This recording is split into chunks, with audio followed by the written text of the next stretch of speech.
Is Karan Gala, and Karan is the Association of Public and Land Grant University's Director of Government Affairs on Agriculture and International Development. So she has a really big job. She's worked in government relations for ag economics, agronomy, crop and soil science societies during her 15-year career in DC. That's really saying something. A lot going on in DC. So as an advocate, she facilitated engagement on behalf of these organizations during 3 presidential transitions, working with political and career contacts at the White House Office of Science and Technology Policy, the United States Department of Agriculture, the United States Agency for International Development, as well as many other U.S. federal government institutions to develop strategic initiatives that advance basic and applied food and agricultural research, as well as the educational and extension components and programs. And Karan has really been instrumental. I've so enjoyed working with her at APLU this past year. She's such an advocate for extension and really is always looking for ways to promote what we do. And so pleased to have you here, Karan. I'll turn it over to you.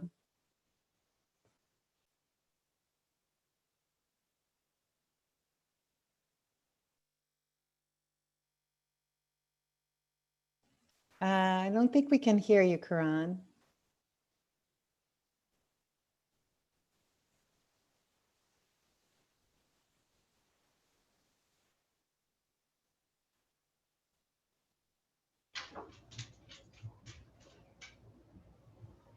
Jim, you want to make sure that the system isn't shutting her out, because it didn't show that she was muted. Yeah, she's not muted. Well, now she is, but nope, still nothing. All right, you're going to come out and come back in. All right, we'll go to Kate then, and then come back to Karan. So Kate, you're up next.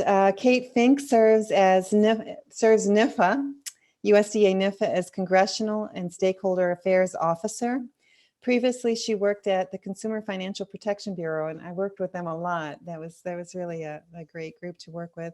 But she spent considerable time with USDA's Food and Nutrition Service.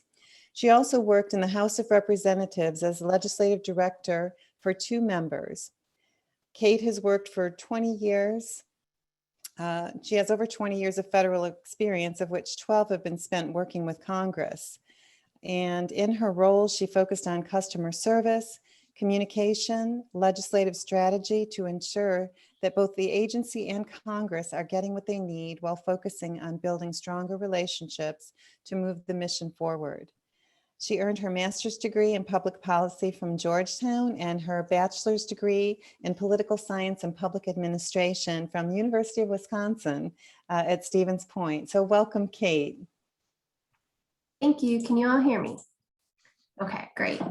Thank you very much. I appreciate the opportunity to be here. I thought I was going last, so I didn't do a full 10 minutes, figuring that we would run out of time by the time I got to me, but I will make it stretch. I'll make it work. I appreciate the opportunity to speak with you today. I do represent the executive branch today, so let me get this out of the way. The views I express today are my own and not that of the administration, not necessarily represent their views and positions. So as the introduction stated, I've been with NIFA for only a short period of time, but I've spent a good number of years doing congressional relations in a couple of different other places, as was mentioned, so I won't go into that. I've learned quite a bit while I was working on the Hill, and that informs a lot of what I do today. So I'm going to talk first about some of the observations I learned when I was on the Hill, and then how that impacts what I do today, fitting in some stories about how you can help in the work that we do at NIFA to make your case. So let me start off with saying I did not work for a committee. I worked for a member in his personal office. And why does that matter? It means that I had a range of issues and staffed him on things that he was on a committee for and issues he wasn't on a committee for. So most of the folks you're probably going to interact with if you go up to the Hill for a meet and greet are personal office staff. And there's a distinction between personal office and committee, which is why I wanted to make that. But So let me start with some observations. First, tenures on the Hill are pretty short.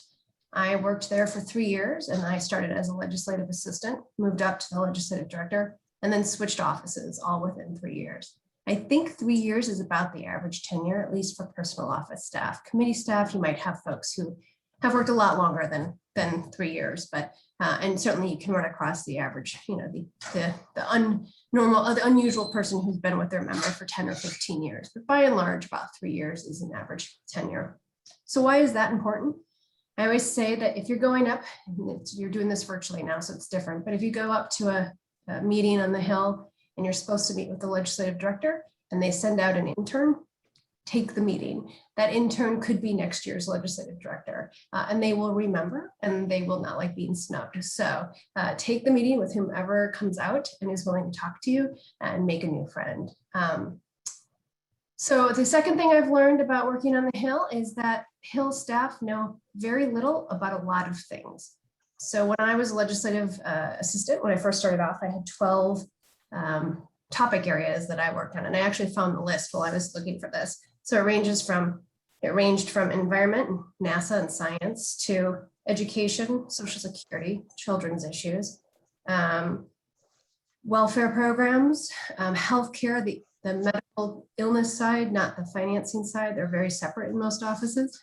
And so you can imagine that I would have meetings, maybe on polar bears, one meeting, and the next meeting, WIC. And then my boss was on financial services during the Dodd-Frank consideration. So I had a lot of meetings on housing policy. So when you're meeting with folks, know that their attention span is divided quite a bit. As I said, I was representing my boss on housing issues with constituents and with lobbyists. Of the friends of mine that worked on those issues for personal office staff, I was the only one who had a mortgage. So not only did most of my friends not have a mortgage, they had no idea what the securitization of secondary markets meant. So when you're talking with folks, be mindful that even if they're the senior agricultural, expert in the office, they might not have the level of depth of information that you have and that you're able to share with them. I don't mean to say that they're not smart. You don't last long on the Hill if you can't pick up new topics and learn quickly, but they probably don't have the depth of knowledge that you think they might. That's not always true, however. So I always tell people, when you go into a meeting, ask some questions. Where are you from? Try to get a sense of, if they're from an urban district, they probably don't know a ton about farming. If they're from a more rural area, you might be able to surmise whether they've had some experience with agriculture. So you want to be mindful of their background and speak to their needs, not what you know and what you can provide. So I can't even tell you the number of meetings where people would come in and start talking to me about something I had no idea what they were talking about. I was frankly too embarrassed to admit that I didn't know, and they didn't ask. So we just went through the meeting and I left not knowing what they had just talked to me about. It happened more than I'd like to admit. The director, for those of you who may have heard from or know, we have a new NIFA director, Director Carrie Castile, and she has a great saying that I think applies when you're meeting with Hill staff. Know your stuff, know who you're stuffing, and keep on stuffing. So know your stuff really well. Be able to speak about it at any pace, at a 101 level, at a graduate level course, and be able to flip back and forth in between your remarks. And then just keep talking to them. That's my last point. They see the world through a straw. So they're only presented with the information that is most recent and is most available and accessible. I worked quite a while ago, so there was still paper being transmitted between meetings. And so if I had a letter I had to write or a meeting coming in, I would sort of go through my stack of papers and find the top one that had something to do with my topic. And that became my information source. It doesn't mean it was the right information or that it was unbiased, but it was the one I could find fastest. So when you're meeting with staff, make sure that you're doing a lot of small touches. You want to talk to them frequently. You want to create an authentic relationship with them. Thank them for the meeting afterwards via email. Send them impact stories that you might have, or you got a grant announcement, whatever it might be. You want to keep a constant communication with Hill staff so that you can become that go-to when they have questions, not whatever happens to be on the top of their desk. So let me now talk to my role about in NIFA. So the executive branch is prohibited from lobbying, particularly lobbying Congress, using federal funds. So that means I can't, during my workday or in a professional capacity outside of my workday, represent the federal government in a lobbying way. So what I can do though is educate and inform. And it sounds like a play on words, but it really isn't. There's a distinction between me telling somebody that their bill, their legislation that they've shared with us is great, because there's a gap in that knowledge, and this bill would help fill that. That's lobbying. What I would do is say, we don't have a program on that. We don't provide very much funding on that, or we only provide this much funding on it. We're the facts. We can't be the color commentary. That's where you guys come in. You can talk to them about the impacts. You can tell them this money isn't enough. You can tell them our priorities are this. We can't. They know what our priorities are: ending the pandemic, climate change, equity, rebuilding the economy. Those are the things the president and the secretary have stated. And they know that. So we don't really talk about priorities. We talk more about facts. Let me end with this.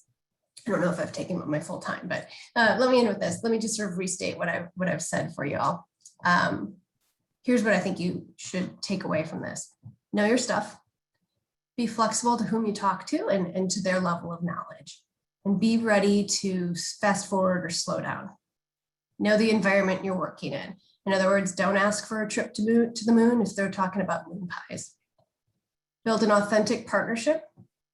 Share facts, but fill in with stories, personal touches, and impacts. We'll always have your back on the facts. If they want to know how much something is funded at, that's what NIFA can do. And we can tell you what kinds of programs we have. I can't really get in and tell them that this program is really great because it does X, Y, and Z. So that's you.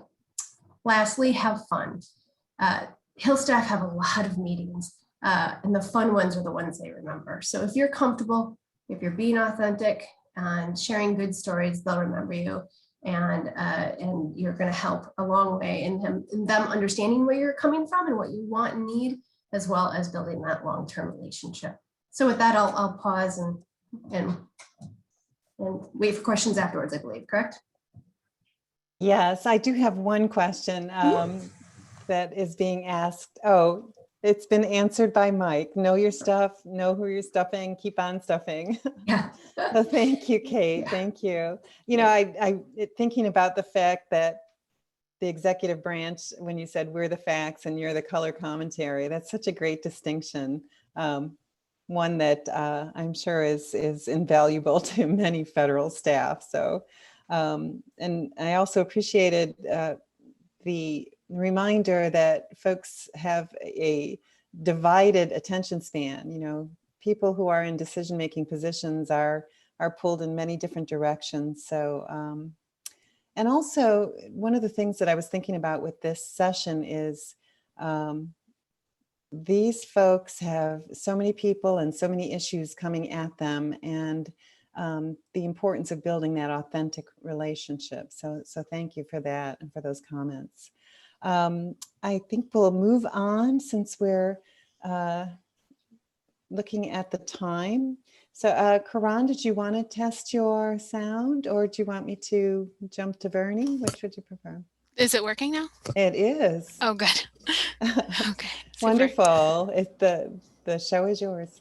Okay. Well, what I was saying is that the most important part of my resume is that, well, of my background is that I'm from upstate New York. So I'm a Western New Yorker, and I grew up down the street from the Niagara County Cooperative Extension, and my mom was in 4-H there. So cooperative extension has been a part of my life from early on in it, and I'm just really happy to be here. I think going after Kate actually is ideal, just because some of the things that I've learned over my career in communicating with congressional staff, working with committees, and also with career and political folks in the administration is that there's often times when you're speaking with individuals, and they might not know what extension is. And so one of the things that happened last year in the midst of the COVID-19 pandemic, the initial stages of it is, cooperative extension really took that challenge and made it into an opportunity to engage the communities where you are.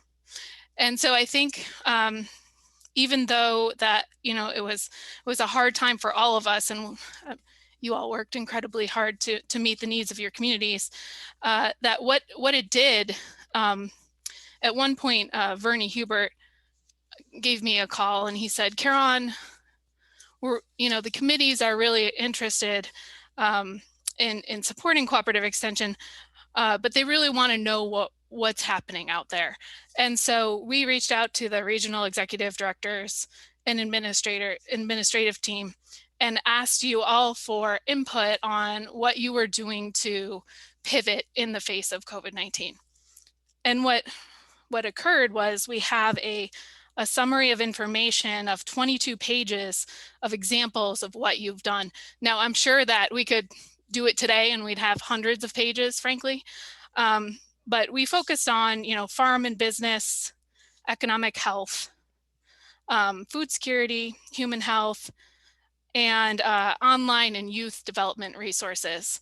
And so, I think that when we did that, it really provided us with an opportunity to engage congressional staff, both at the committee level and across the member offices, in coordination with the institutional lobbyists, with the materials that they needed to see cooperative extension in a light that's a little bit broader than, the conversations we have around the connection with research. Because cooperative extension is really in and of its own a unique entity for delivering information, for connecting people with resources, and for developing networks. So, I think those types of activities are really going to be useful moving forward as we round out the identity of cooperative extension in the context of House Hill offices and Senate offices. The one thing I also wanted to mention is that the ability to learn about your audience is incredibly important. And as extension educators, agents, and directors, you all work with people every day. So you're ready to have conversations with people. And I think oftentimes we're so passionate, like I am right now. I'm getting a little bit nervous about speaking with you today because I'm so passionate about extension. But I think that the point is that, you want to engage in a conversation with your audience when you go into an office or you're on a Zoom meeting. And that conversation involves asking the audience about, what they're thinking about, what their needs are, what challenges they have. And that's where I think coming after Kate is incredibly helpful, because I almost see this, and I've told folks this in a smaller setting. So right now we have 277 participants, that having a Hill meeting is like engaging in a boxing match. So when you land your message, you're connecting. That's one of the fun things about doing these meetings, is that you really get the opportunity to connect with people about something that you're passionate about. And not only these programs make all the difference in many people's lives. So give and take a little bit in the conversation, ask questions about what they're dealing with related to agriculture, food security, human health, nutrition, farm business enterprises. Ask them about the information that maybe you could provide or your colleagues could provide that would be helpful to them. That's part of the initial stages of really developing that message. And I used to box, but COVID-19 has made me quit that. I guess I'll have to pick up a new gym after I get through with that.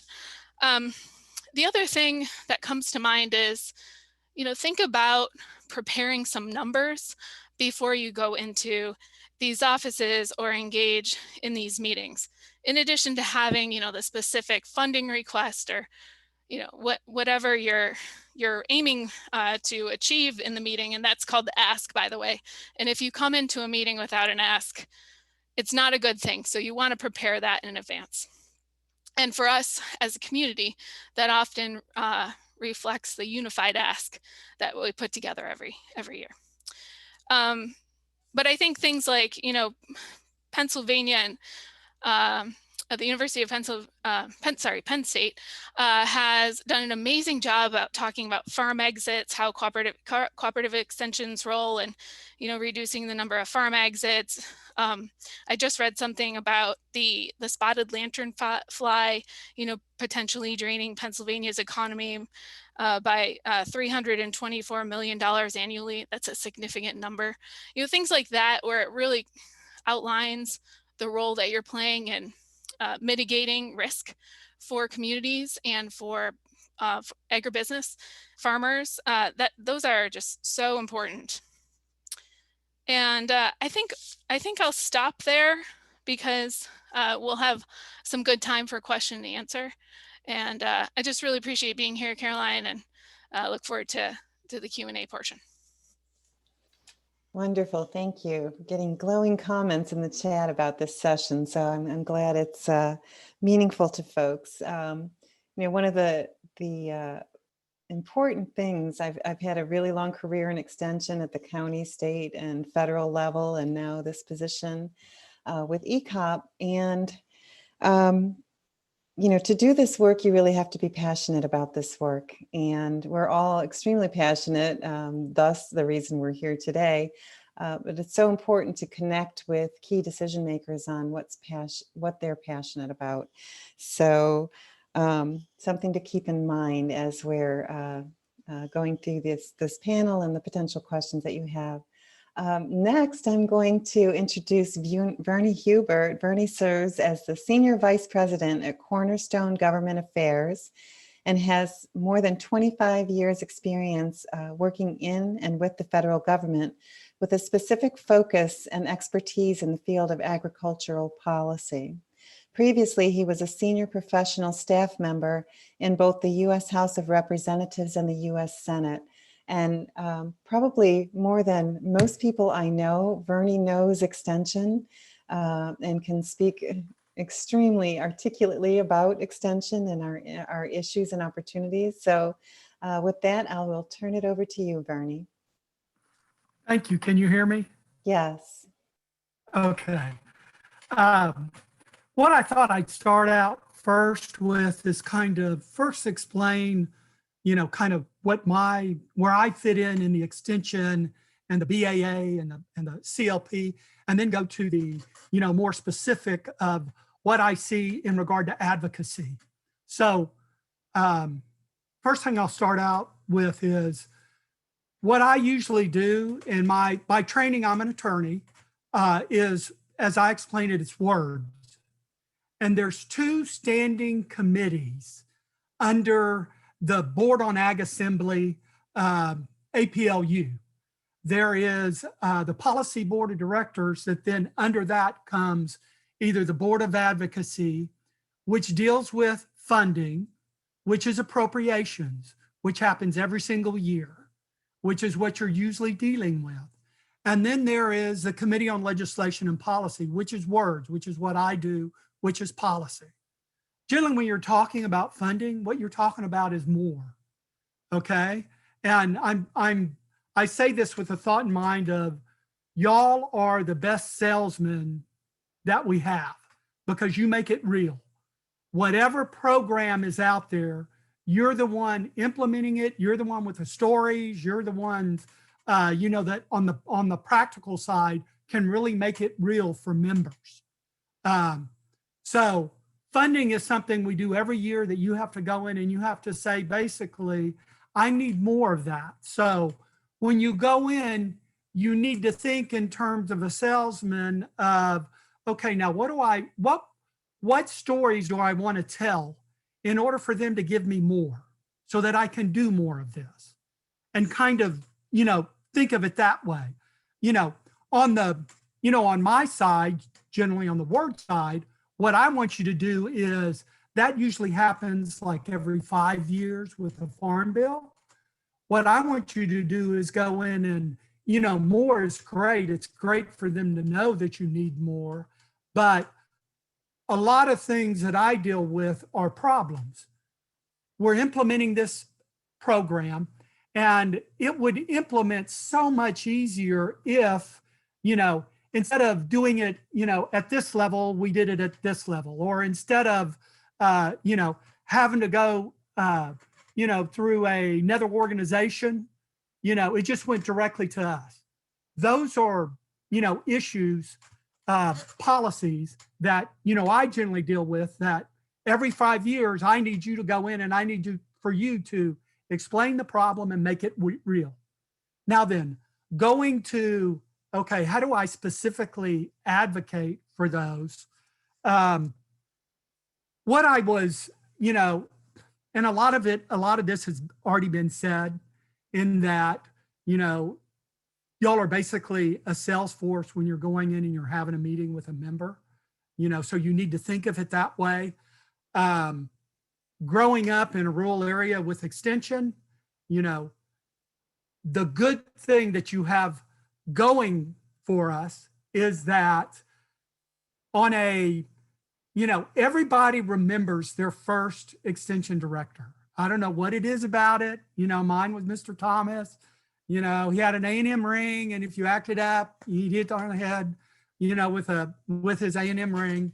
But everyone remembers their first extension office, first extension agent through 4-H. Okay, you're like the first grade teacher. So in a way that we already have a leg up, depending on who our audience is.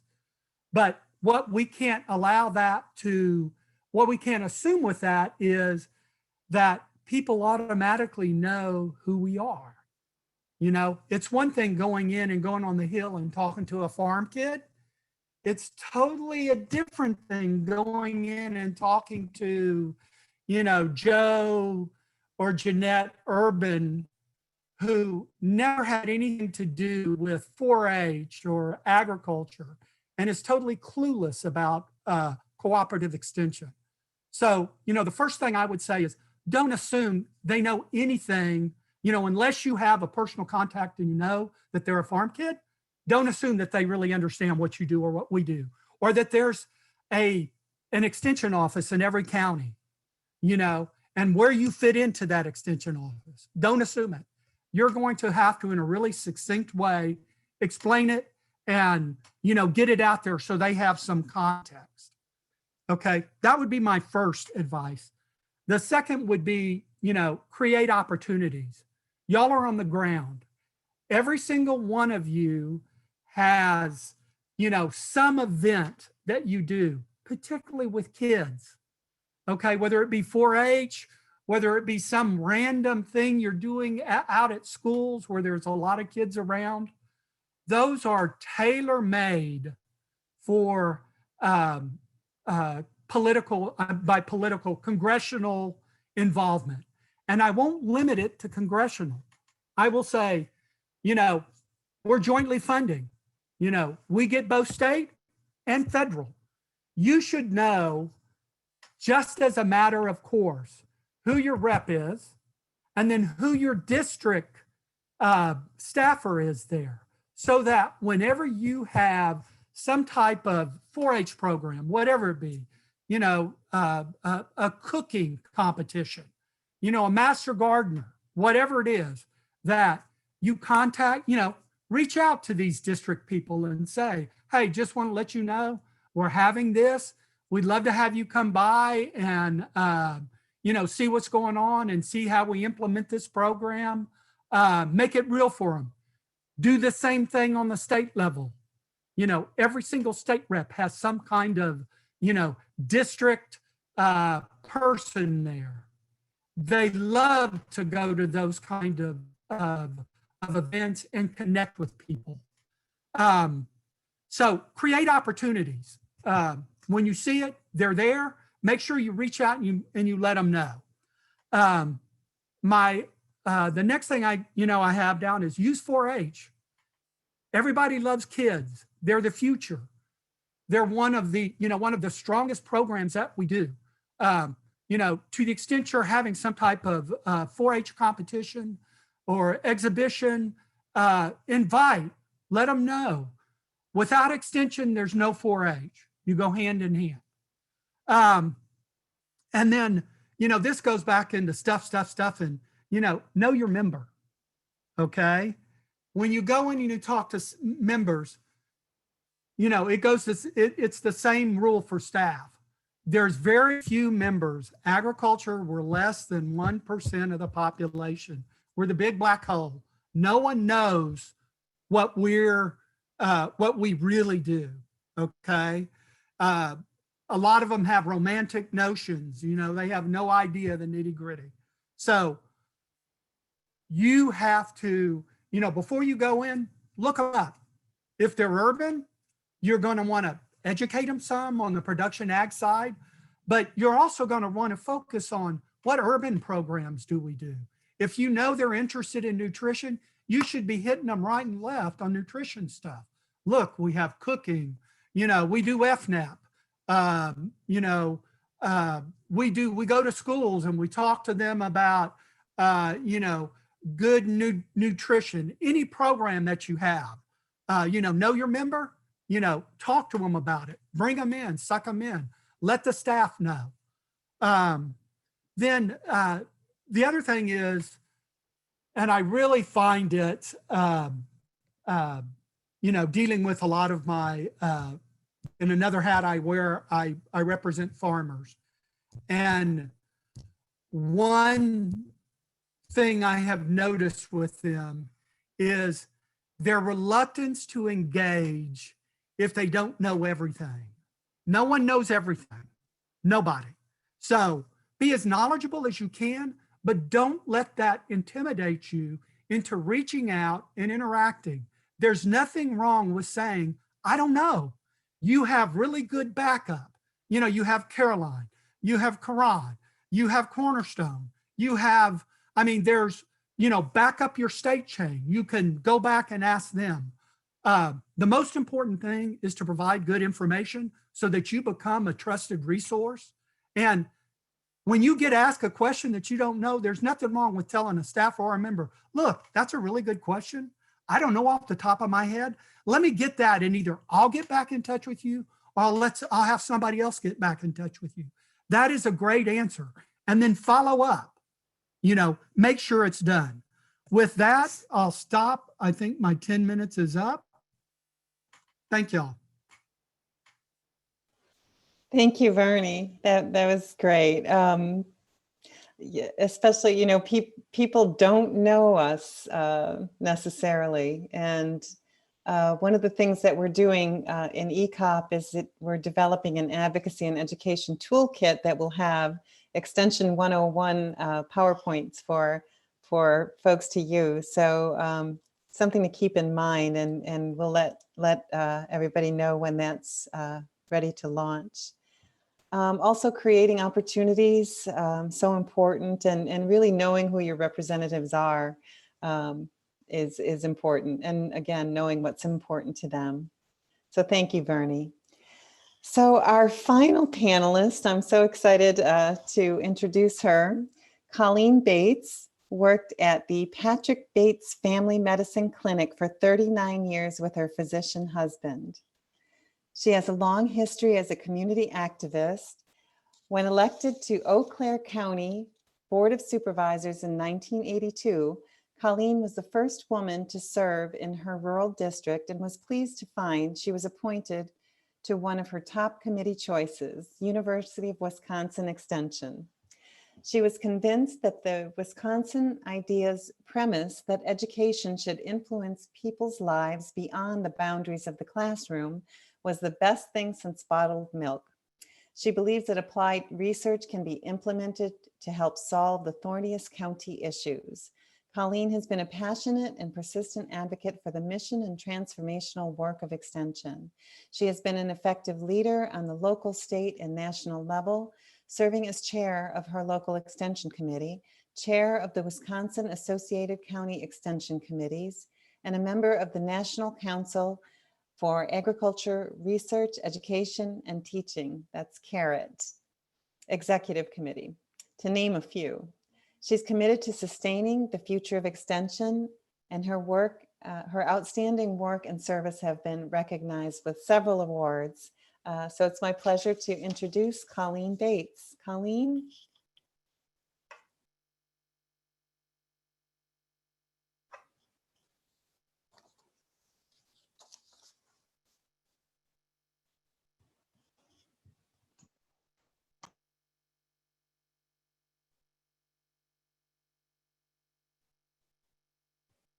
Colleen, are you having some technical difficulty? I think you're muted.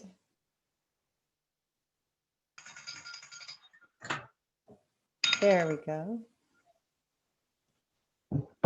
Right now. Can you see me? Oh, there we go. Yes, there you go. I thought I Thank had you. disappeared forever. Welcome. Thank you. Well, I feel very fortunate to be here today.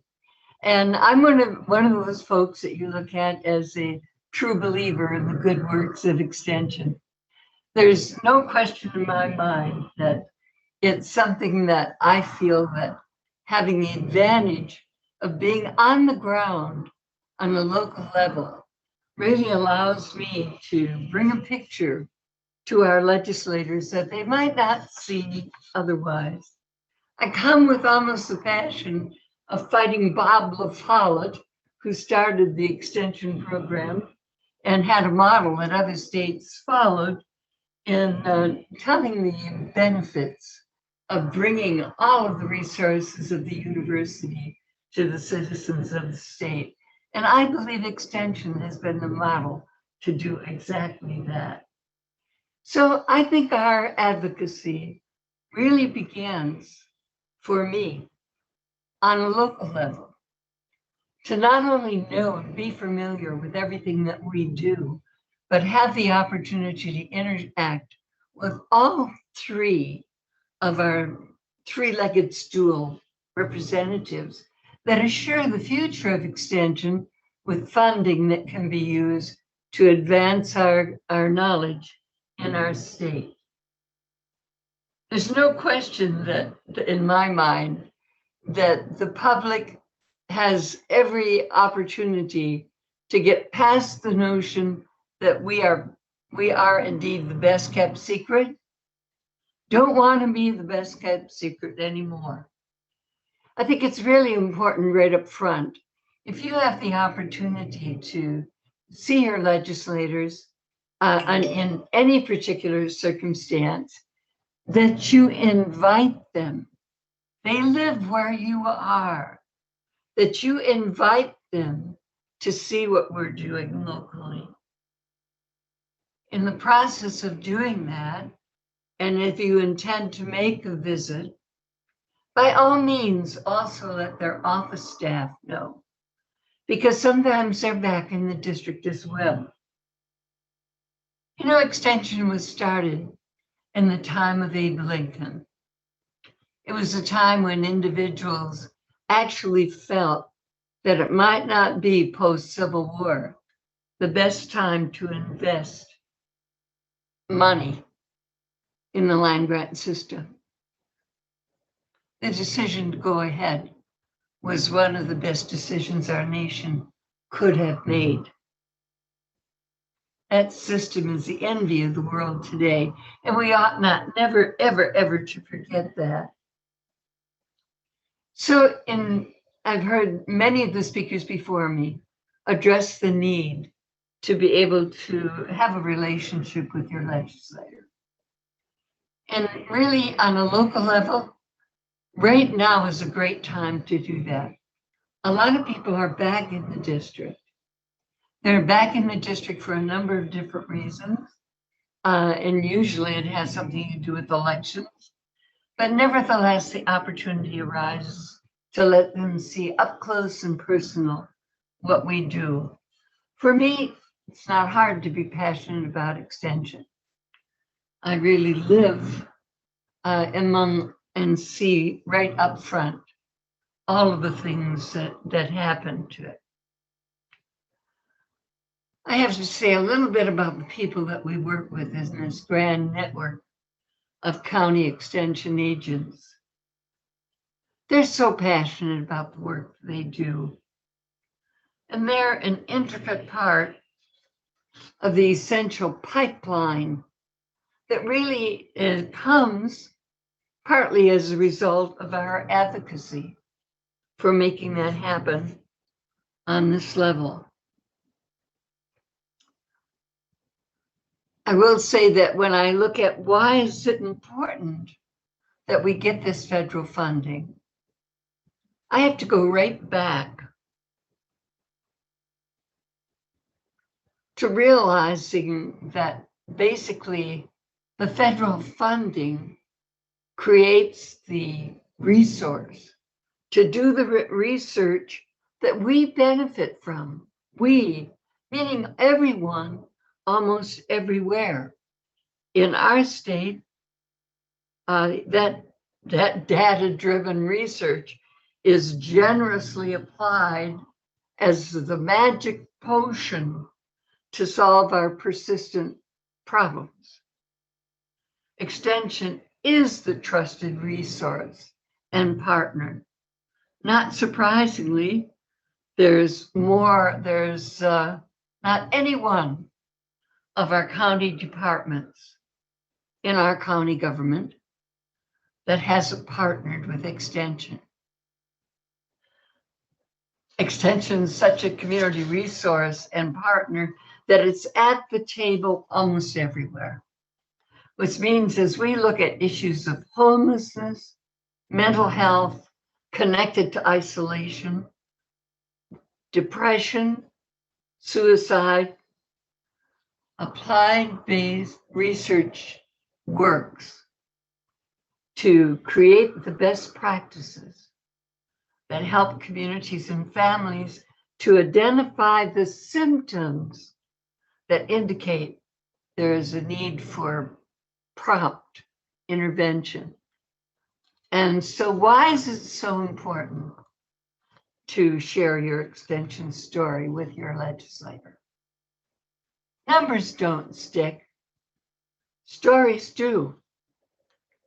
Wisconsin has 72 counties, 70 unique and different counties have stories to tell. So no matter where your legislator's from in your state, you have specific information that they can relate to, that they can understand and also appreciate the needs that need to be addressed and right in their own home territory. I think captivating stories not only educate, influence, but also inspire. They remember. So you really have to think about choosing stories that demonstrate clear successes and the ability to respond to unexpected issues that you've have been identified by the very people that live there. University research serves best. I would remind everybody here that you are the window through which your legislator can see the good work Extension does every day. I'll share one of those stories, in fact, a couple of them with you. I often go to visit Prairie Ridge School. It's a little school on the west side of Eau Claire, has about 350 3- and 4-year-olds in it. I come there and very often I recognize I'm reminded by staff that a large percentage of the population in that school live in low-income families, have a lot of needs. So basically, what do they have? They have actually a food pantry. They have a clothing exchange closet. They have also a garden. Guess how that got there? And they have nutrition education programs that are actually brought down to where children can understand them. Guess what? Carrots don't come from the grocery store. They come from the ground. I look at these bright young faces, and let me tell you, as I look to say, what do we bring to them? I think this is where workforce development begins. This is how we begin to prepare not only a curiosity for learning and for engaging, but also leader development for our country. In the northern part of our state, 4-H development programming for the upper ages in high school is connected to veterinarian wannabes. Through extension, we're showing young people what they can do that gives them a door opening to making choices in their lives that can benefit them for the rest of their lives. And certainly, a lot of it is virtual right now, but certainly that's going to open up. And they will have those experiences that they can share in their communities. And sharing those experiences tells the community what extension is about. So youth development for me, whether it's in the northern part of the state or the southern part of the state, looks for the gift in every child. We have no idea where the greatest discovery, innovation, creation is going to come from. We know it can all be stifled when we do not develop all the brain power that we have. As COVID spread across the country, so did the need to convert from personal connections to the use of technology. We certainly have been trying to support the increased broadband development throughout the country. And obviously, Extension has been playing a role in that as well, to try to show, even in the areas where we currently are, the advantages of bringing programming to areas that simply don't get it in any other way. Broadband is the solution. So we're really pushing for that and hoping that it's going to help us to deliver the message, and also so many other entities, including healthcare. So it gives us the information ability to the information flow that we need. Barriers of dead spots really slow that. It's something we all need to work on to address, and perhaps should become part of our extension message. On the other end of the spectrum, getting away from children, you can also look at what we're doing for aging populations. I call it the use it or lose it part of our programming. It contributes the Strong Body program in many different ways. It's virtual right now, so guess what? We don't have to leave home to do it.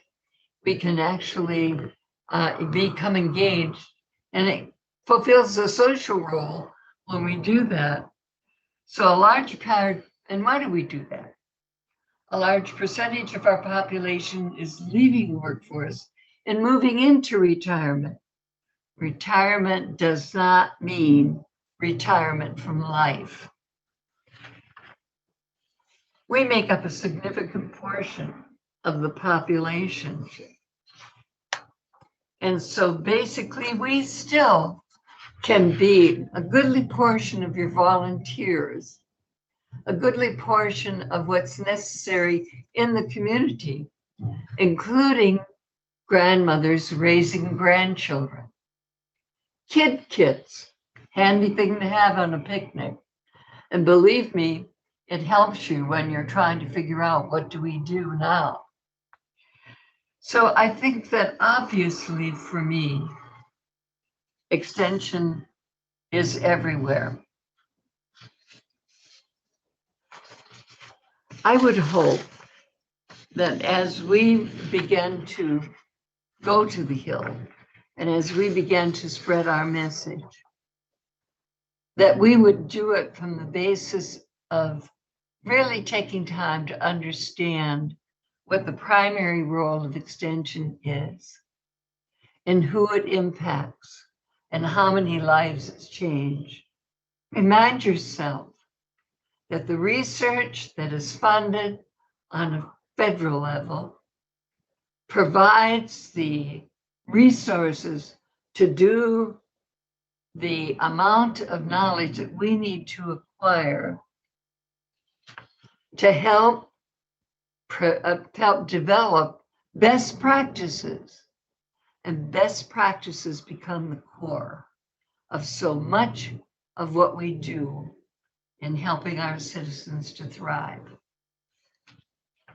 So the other part of this is to remind legislators, what is their return on investment? Return on investment means a whole lot when you're really fighting to try to get the funds for these programs. I think that actually the contributions to economic well-being in our ag industry, as I look at women coming into agriculture, I realize that we're no longer going to cooking and sewing. We're going to farm management. We're going to all sorts of areas that service agriculture and even have become investors in agriculture. So I think it's important to keep that in mind as we visit with them. Know the return on that investment impacts future community stability, health, economic well-being, and leadership in every element of our society. And I would remind you, before you leave that office, if you have made that relationship with your legislator and their staff, it might be in your best interest to consider asking them, along with the ask, to write a letter of support to the chair of the Ag Committee, the Ag Appropriations Committee, to indeed show their support for your ask. Don't forget when you get home to write a note back, email and let them know that you enjoyed the visit, that you appreciated their listening to your concerns, and you wish them well in their tough job in being able to determine where the assets that we have in this country actually need to be distributed. And we hope that we're among those getting our fair share. So thank you for being a part of this. I appreciate it. Thank you. Thank you so much, Colleen. So inspiring. If you have an opportunity to read the chat, there's a lot of chatter about your message and how inspiring it was. So thank you. You're certainly proof that advocacy begins on the local level, and certainly with your vision toward the health and well-being of all people is very inspiring. So thanks again. I really want an opportunity to thank Colleen, Karan, Vernie, and Kate. We have a few minutes for questions, I believe. And so just want to make sure if we have any questions in the chat or WUVA. Maybe Mike can be looking at that. So Caroline, we do have one in the chat and some may have already addressed it. And I actually look at two comments that kind of go together. Where is the best place to deliver extension stories? Should it be the Board of Education meetings, events, online, or combination?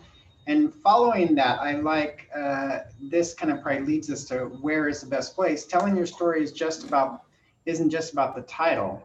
The funders want us to tell our story, to tell them about extension, and then it can become their story, a local story. So I think those two comments together, and whoever wants to, Caroline, if you want to get some answers going on that. I could perhaps chime in on that. I do think that having a local connection is really important for extension. There's no question that when I meet with Ron Kind and talk about extension, it's not an unfamiliar topic to him. And mainly, I think it also puts a face on much of what happens in our communities, that face of extension. So local is good. I'd really try to insert it into a lot of what you present to your legislator. Yeah, Thank you. I was, when you're talking about connection, I mean, I just go back to every single state rep and every single congressional rep and your senator all have district staff that live in your area. And, you can go on their website and it'll tell you what city they're in, where their office is, and who it is. And you should have a personal connection with these people, because that's a direct connection back to DC. It doesn't have to all happen in DC, and the more you can make it about home and, allow them to funnel it back up, that's what helps me in the stuff that I do. Thank you, Hear, hear. Bethany. I really am sad to say that we're at time. I think this session could go on for a bit longer. But I do want to reiterate that, we are here for you. You may not know that we're working in the background and very hard for extension, but you've had an opportunity to hear perspectives from the executive branch of government, people with Hill experience, with county level experience, policy expertise, and some really inspiring strategies for how to engage.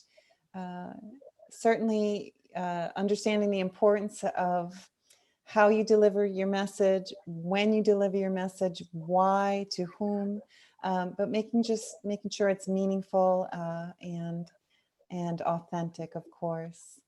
And as Colleen said, you are the window through which your legislator sees extension. I'm going to have to quote that in the future. So thank you again for that. I thank the panel. I thank JSEP and the PILD committee for this opportunity, and look forward to the rest of the conference. I think I'll turn it to you, Mike. Yeah. Jane, Jim or Jean, last You're good. call. You're Great. good to go. Awesome.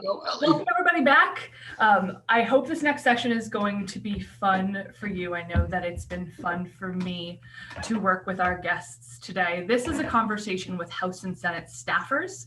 My name is Allie Mitchell-Dunnigan, pronouns she, her. I'm the executive director for the Association of Northeast Extension Directors, and it is my absolute pleasure to be facilitating this panel with Ria Mehta, pronouns she, her, legislative assistant for the U.S. Representative Jimmy Panetta, California's 20th District, and Jeremy Whitty, pronouns he, him, professional staff for the Senate Committee on Agriculture, Nutrition, and Forestry. This is how the session's going to go. I'm going to give a little introduction, what you're hearing now, pass it over to Ria and Jeremy to introduce themselves, a little bit of their background, how they work with constituent groups, and how they've come to learn about the Cooperative Extension Service through their time in Washington, D.C. And then we're going to do a couple questions that I have prepared before opening it up to any questions you have through the chat box. I know that this is a webinar, so you can't speak directly. Please feel free to liberally use that chat box. I will be checking it and making sure that we hit all of the pressing questions and issues that you have as you prepare to go into your virtual legislative visits, either with your representatives in Washington, D.C. or back home at the state and county level. I hope you'll take advantage of this really fantastic opportunity. Ria, welcome. Let's hear a little bit about your background, your work with constituent groups, and how you came to learn about cooperative extension. Yeah, it's great to be here, and thank you for having me, Ali, and thanks to everyone for tuning in. As Ali mentioned, I'm currently working for Congressman Jimmy Panetta, handling his ag portfolio. And as you probably know, if you've ever watched an ag committee hearing, my boss represents the salad bowl of the world. And we have agriculture is the #1 industry in our district. So we get to work with a lot of great extension agents across kind of all of California, but then definitely also along the Central Coast. My boss is also co-chair of the Agriculture Research Caucus, so I've gotten to get involved with a lot of the different stakeholders on research issues. And it's a wonderful set of issues to work on. Before joining Congressman Panetta's office 2 years ago, I was with the Senate Committee on Agriculture, Nutrition, and Forestry under Senator Stabenow. And I grew up in Kansas, so agriculture has always been a part of my life, and went to college in California, and kind of all full circle now. Thank you, Ria. That was great. Jeremy, over to you. Welcome. Cool. Thank you. Thank you, Ali. And thanks everybody for giving us a few minutes this afternoon and morning for maybe some of you. As Ali said, I'm Jeremy Whitty. I handle the research and extension portfolio for the Senate Agriculture, Nutrition, and Forestry Committee for Ranking Member John Bozeman from Arkansas.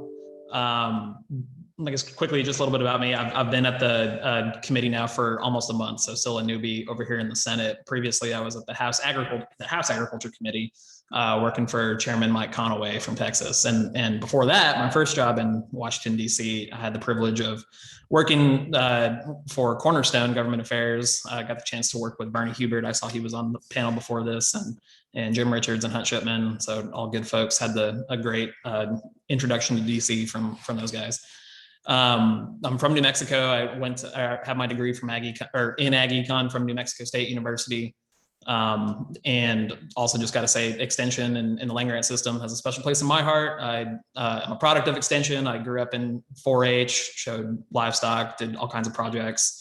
So just love the system and really appreciate all that y'all do for kids like me, for the ag industry as a whole. So appreciate that. And yeah, I guess, Ali, I'll kick it back to you. Looking forward to answering some questions. Great. So let's start off with a big one. Many of these folks who've been to PILD before have done in-person visits on the Hill. They've walked those halls. They've gone from meeting to meeting.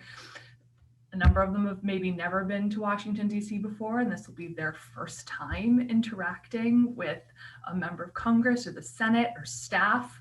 So let's start out with level setting for the COVID reality we live in now. What are the main differences between a virtual and in-person congressional visit? How should folks structure their time to make sure that it is as impactful as possible? Ria, let's start with you on this one, then we'll go to Jeremy. Great. It's a good question, and one that I think we've all continued to grapple with this year is, how do you handle a virtual meeting?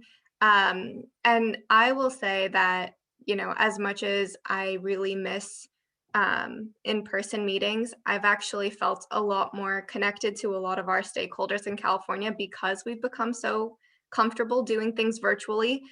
You know, a year ago, it wasn't very common to say, oh, let's just hop on a Zoom or let's hop on a Teams call. But now, you know, we've all gotten so used to doing that. So I actually feel like I talk with our stakeholders and our ag research folks in California more than I used to. So that's kind of one silver lining of this difficult year that we've had. But in terms of the meeting itself, I think, you know, as much as it's more difficult to convey certain things over a screen, just continuing to share your stories on, you know, why you do the work that you do and why it's important to the members district, whoever you're meeting with. You know, House offices in particular are really, really focused on their districts. So I think all those things continue to apply, but I just stress the importance of kind of telling the story beyond just the numbers and the programs that you're here to advocate for. Great, thank you. Jeremy. Thanks. And yeah, I totally agree with Rhea. I think also having a game plan is probably more important over having Zoom meetings than, you know, maybe even before, knowing who's going to say what, maybe having a leader in each meeting, and that leader picks who gets to talk or who should introduce themselves. You know, I think you don't want to spend most of the time kind of fumbling over each other on who speaks first, because you're not in person. You don't see the mannerisms people or people have. So I think definitely it's important to have a game plan. But yeah, I agree with Rhea. I think treat it the same way. I mean, especially if you're over a screen, it's the closest thing you can do. It's better than a phone call to being right there in their office. So keep it the same.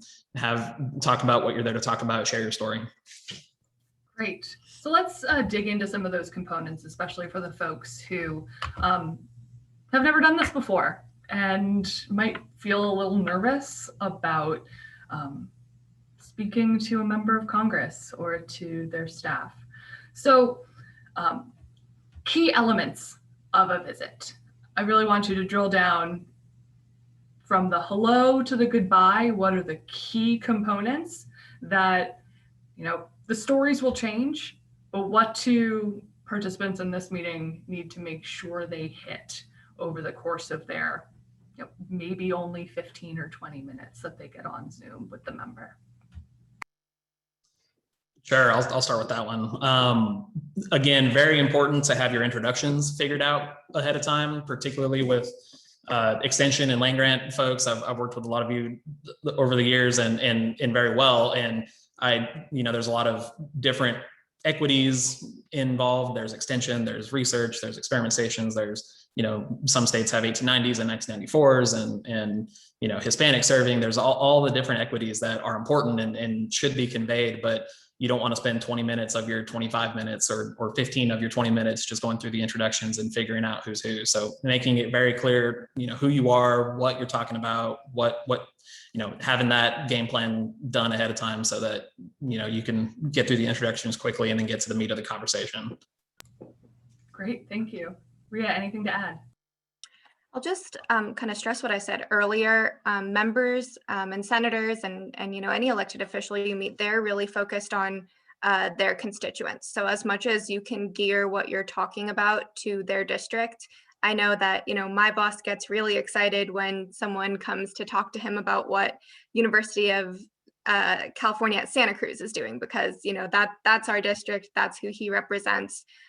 So I'd say as much as you can kind of keep things focused on constituents and those stories, that's always great for member offices. And Jeremy can probably provide a little bit of a different perspective from, you know, being on committee staff. I think it's a different dynamic there.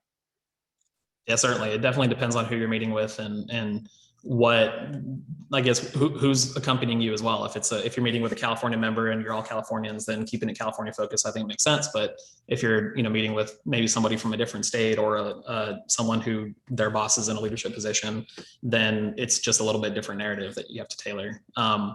One thing I also thought of, and Rhea said it, you know, in keeping things focused, I think keeping the ask focused as well, making that very clear. If you're there to talk about capacity funds, talk about capacity funds. If you're there to talk about AFRI, talk about AFRI. don't kind of go all over the place with this and that. I think keeping, you have an important narrative to share, tell your story, and that's important, but make the ask also very clear as well. Great. So let's go right from that. So many folks here can't directly advocate, right? They aren't allowed to say a number in the room. Volunteers can, folks who are, their jobs rely on the capacity funds. There's a line there that they're very keen to not cross. So talk to us about the most persuasive things folks can give, and the way that you should structure your conversation so that the member of Congress sort of knows why you're there. We're not going to pretend every member of Congress knows that you're there to talk about something that they potentially will fund and for the good stewardship of the public dollar. But what things should they bring to the table to be able to make that connection to the importance of a particular funding line when they aren't allowed to say an X increase into the line? What types of leave behind should they have? Stories to come equipped, things like that. Yeah, I can start. It's definitely a really good question, and it's great to hear how thoughtfully folks are considering that, right? Because you do have to walk that line, and I will start out by saying we know that. We know you can't come and ask for $600 million for AFRI, and so we're not expecting that from you either. But I think what you can say is historically, AFRI has been able to fund a very small minority of the really good projects that get submitted every year. And, we feel like, there's room to grow. And, here are the types of AFRI projects that, in my case, the state of California has really benefited from. And here's what's going on in your district. And, we actually submitted 10 other applications, but there just wasn't enough funding for that. I mean, that tells me pretty clearly that, when my boss is writing his letter to Chairman Bishop on the Ag-Appropriations subcommittee, that we're going to be asking for increased funding for AFRI. So I think that, staff know where you're coming from. And, in as much as you have those stories, but then also, I don't think you're ever going to be in the wrong to say, this is what increased funding for X program would mean for me.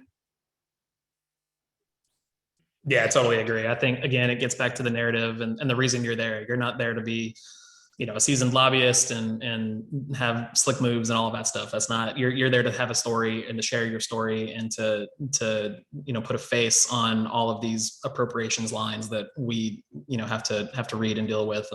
You have advocates in your carrot delegates, you've got the BAA, you've got all these entities within APLU and within the system that are shooting us the appropriations requests and the one pager with all the asks and all the information that Rhea and I need to be able to submit the appropriations request to the committees. And so you're not that, you may have that leave behind in your packet that you're leaving with us, but you're there, not to just read those off to us. You're there to tell us about 4-H and why it's important, to tell us about Evans Allen and why that's important.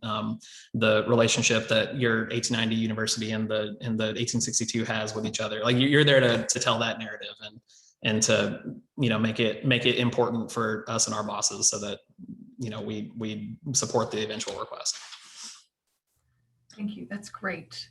Let's pivot a little bit to the details of leave behinds and resources.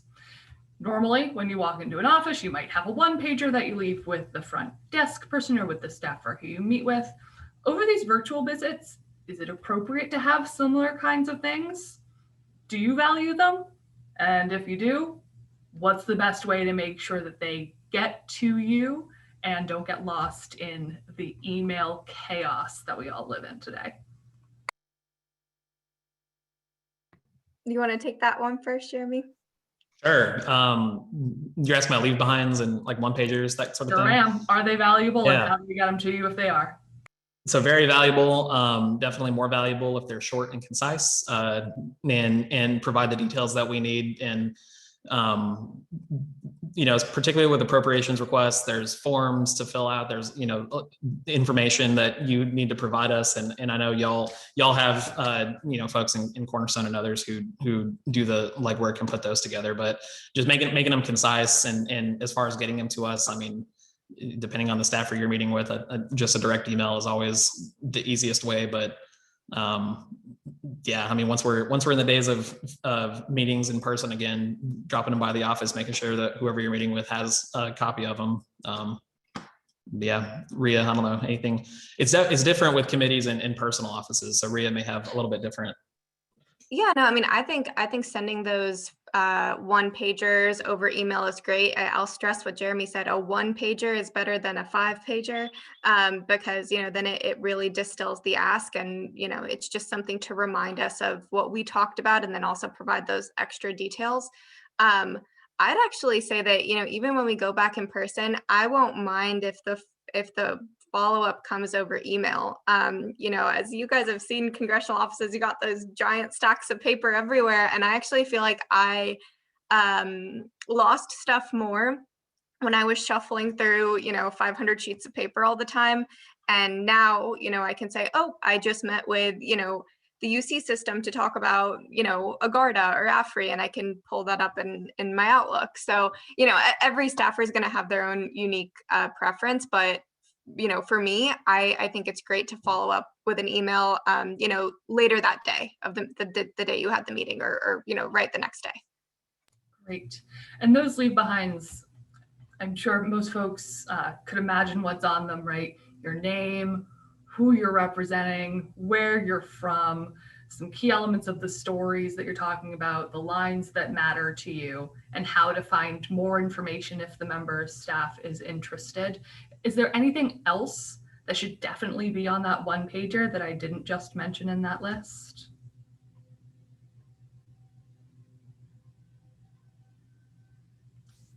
No, I don't think so. I think, yeah, I think that covers it. Great. As long as there's the contact information, it's clear the program that you're talking about is there, so we can go do research on it if we need to. You know, that's the most important parts. Awesome. And for the chat box, I will type it in there, but that's your name, where you're from, contact information, how to find more information if they want, and the core of the story that you're trying to tell. Why what you do matters, some of the numbers, and the appropriate funding lines that go to support the work that you're doing. All right, there's a couple questions in social media links if appropriate, but I don't know how. Always more information for how to get in contact on your one pager. All right, let's go into some details.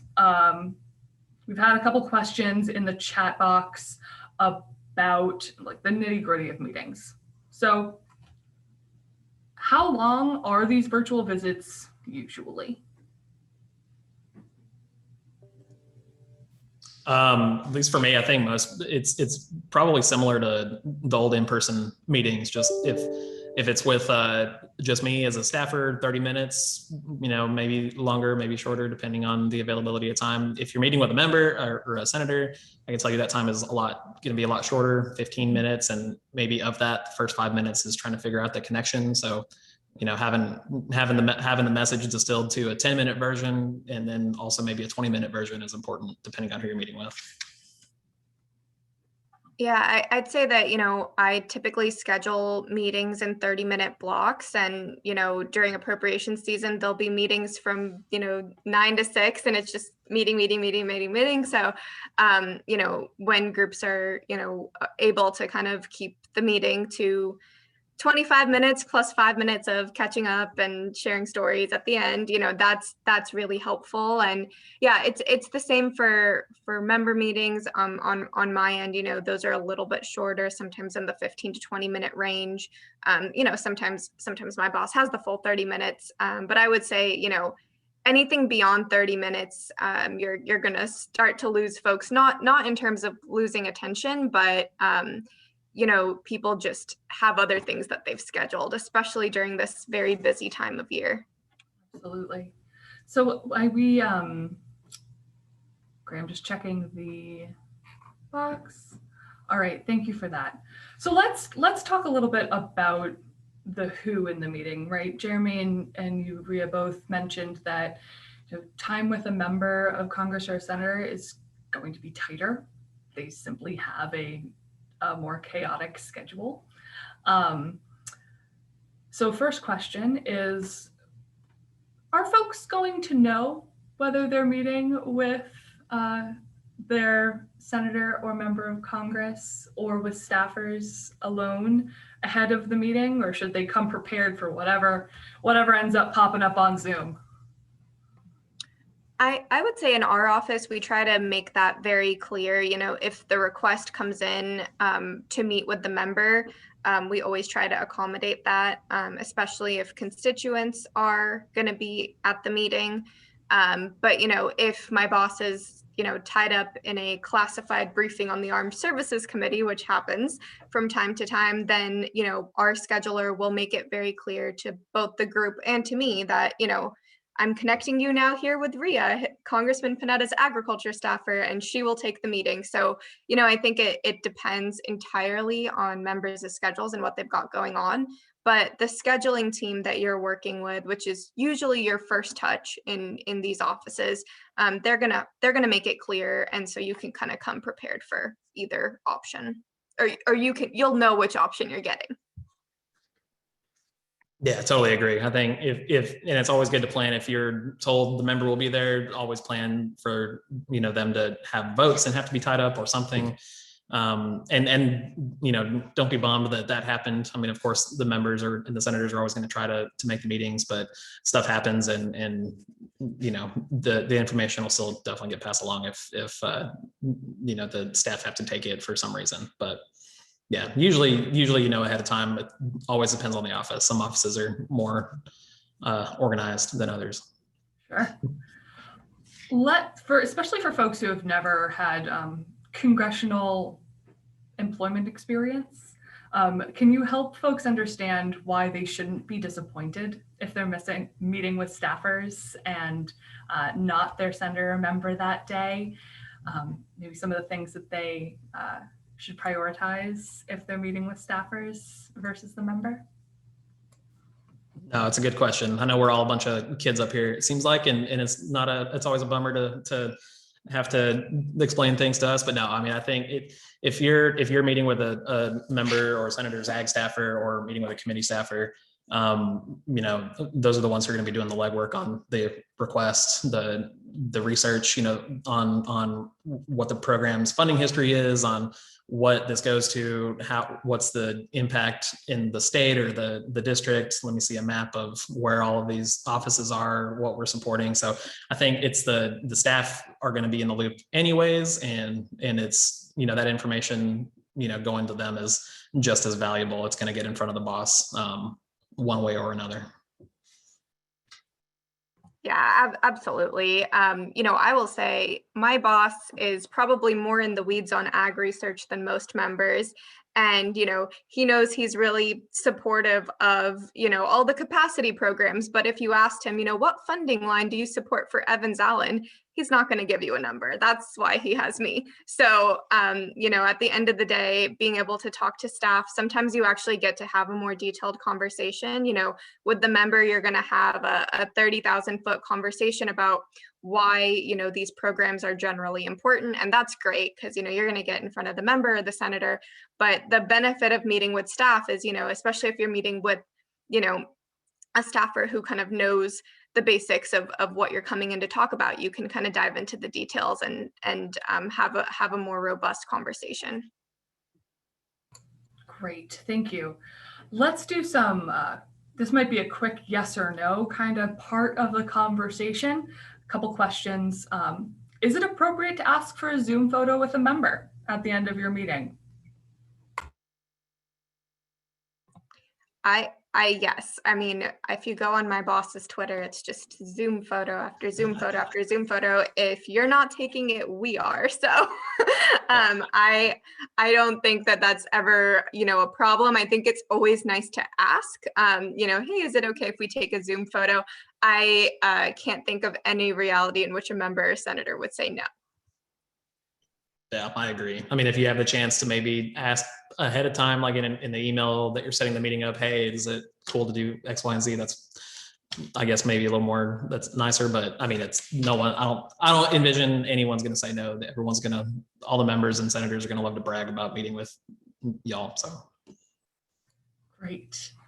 Okay, what should folks be wearing? Is there a protocol for the way you present yourself on Zoom to a member of Congress, like there would be if you were walking the halls on the Hill? Well, go ahead, Rhea. No, I was going to say,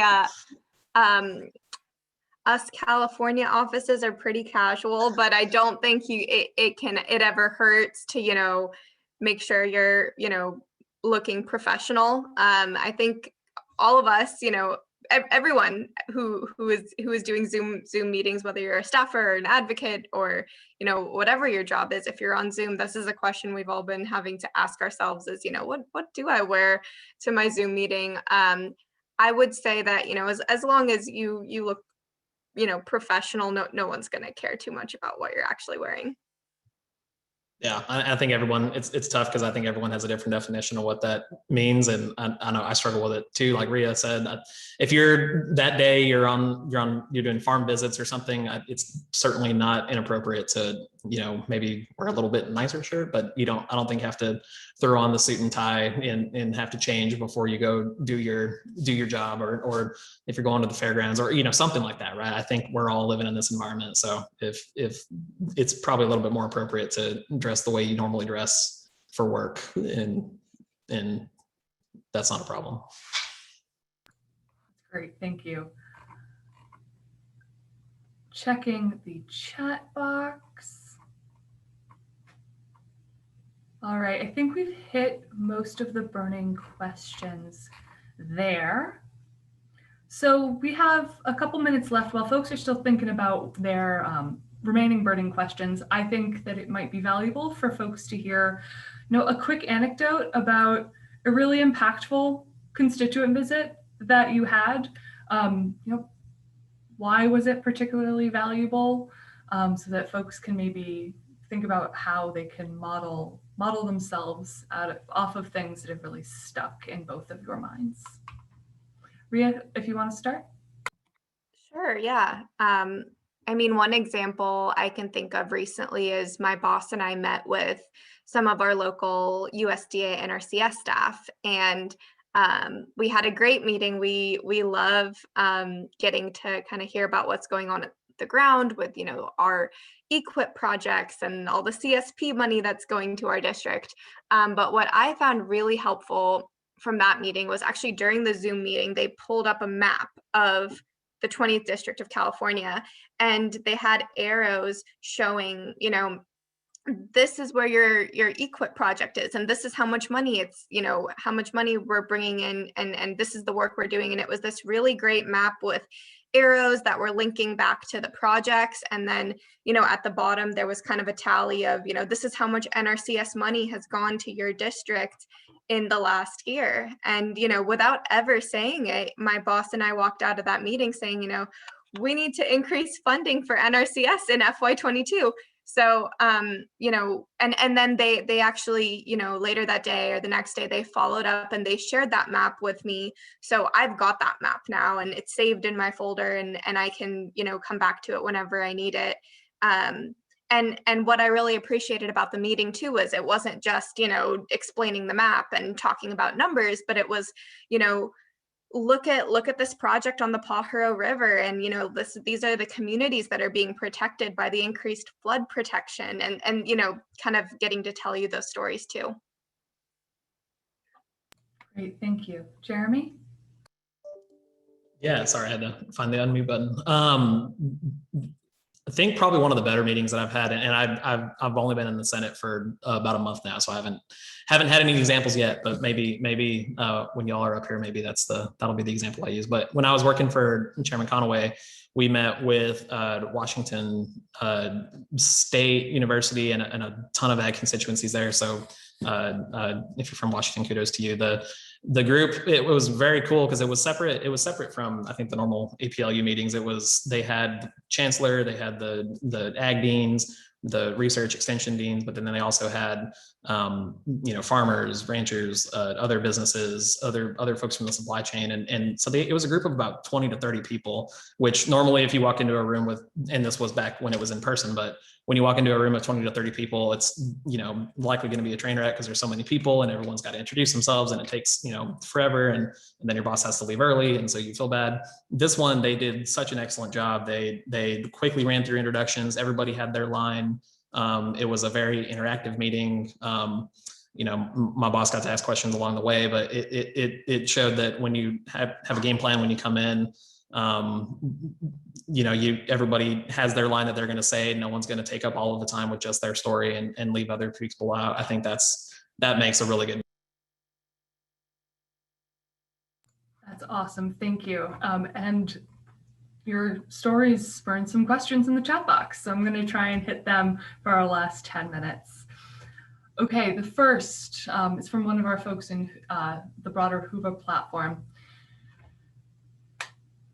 For better or for worse, the congressional websites aren't always super informative about who somebody should be reaching out to and how they can get in touch with them, who on staff is in fact the ag staffer primarily, who does what within the offices. So it can get really frustrating for folks who don't hear back or don't know how to reach out appropriately. Do you have any tips or tricks for how folks can connect with the right person on the congressional staff or Senate staff if they want to share, for example, their a map ahead of the meeting, or they want to share a really exciting thing that happened in the members district. They want to make sure the ag staff has it.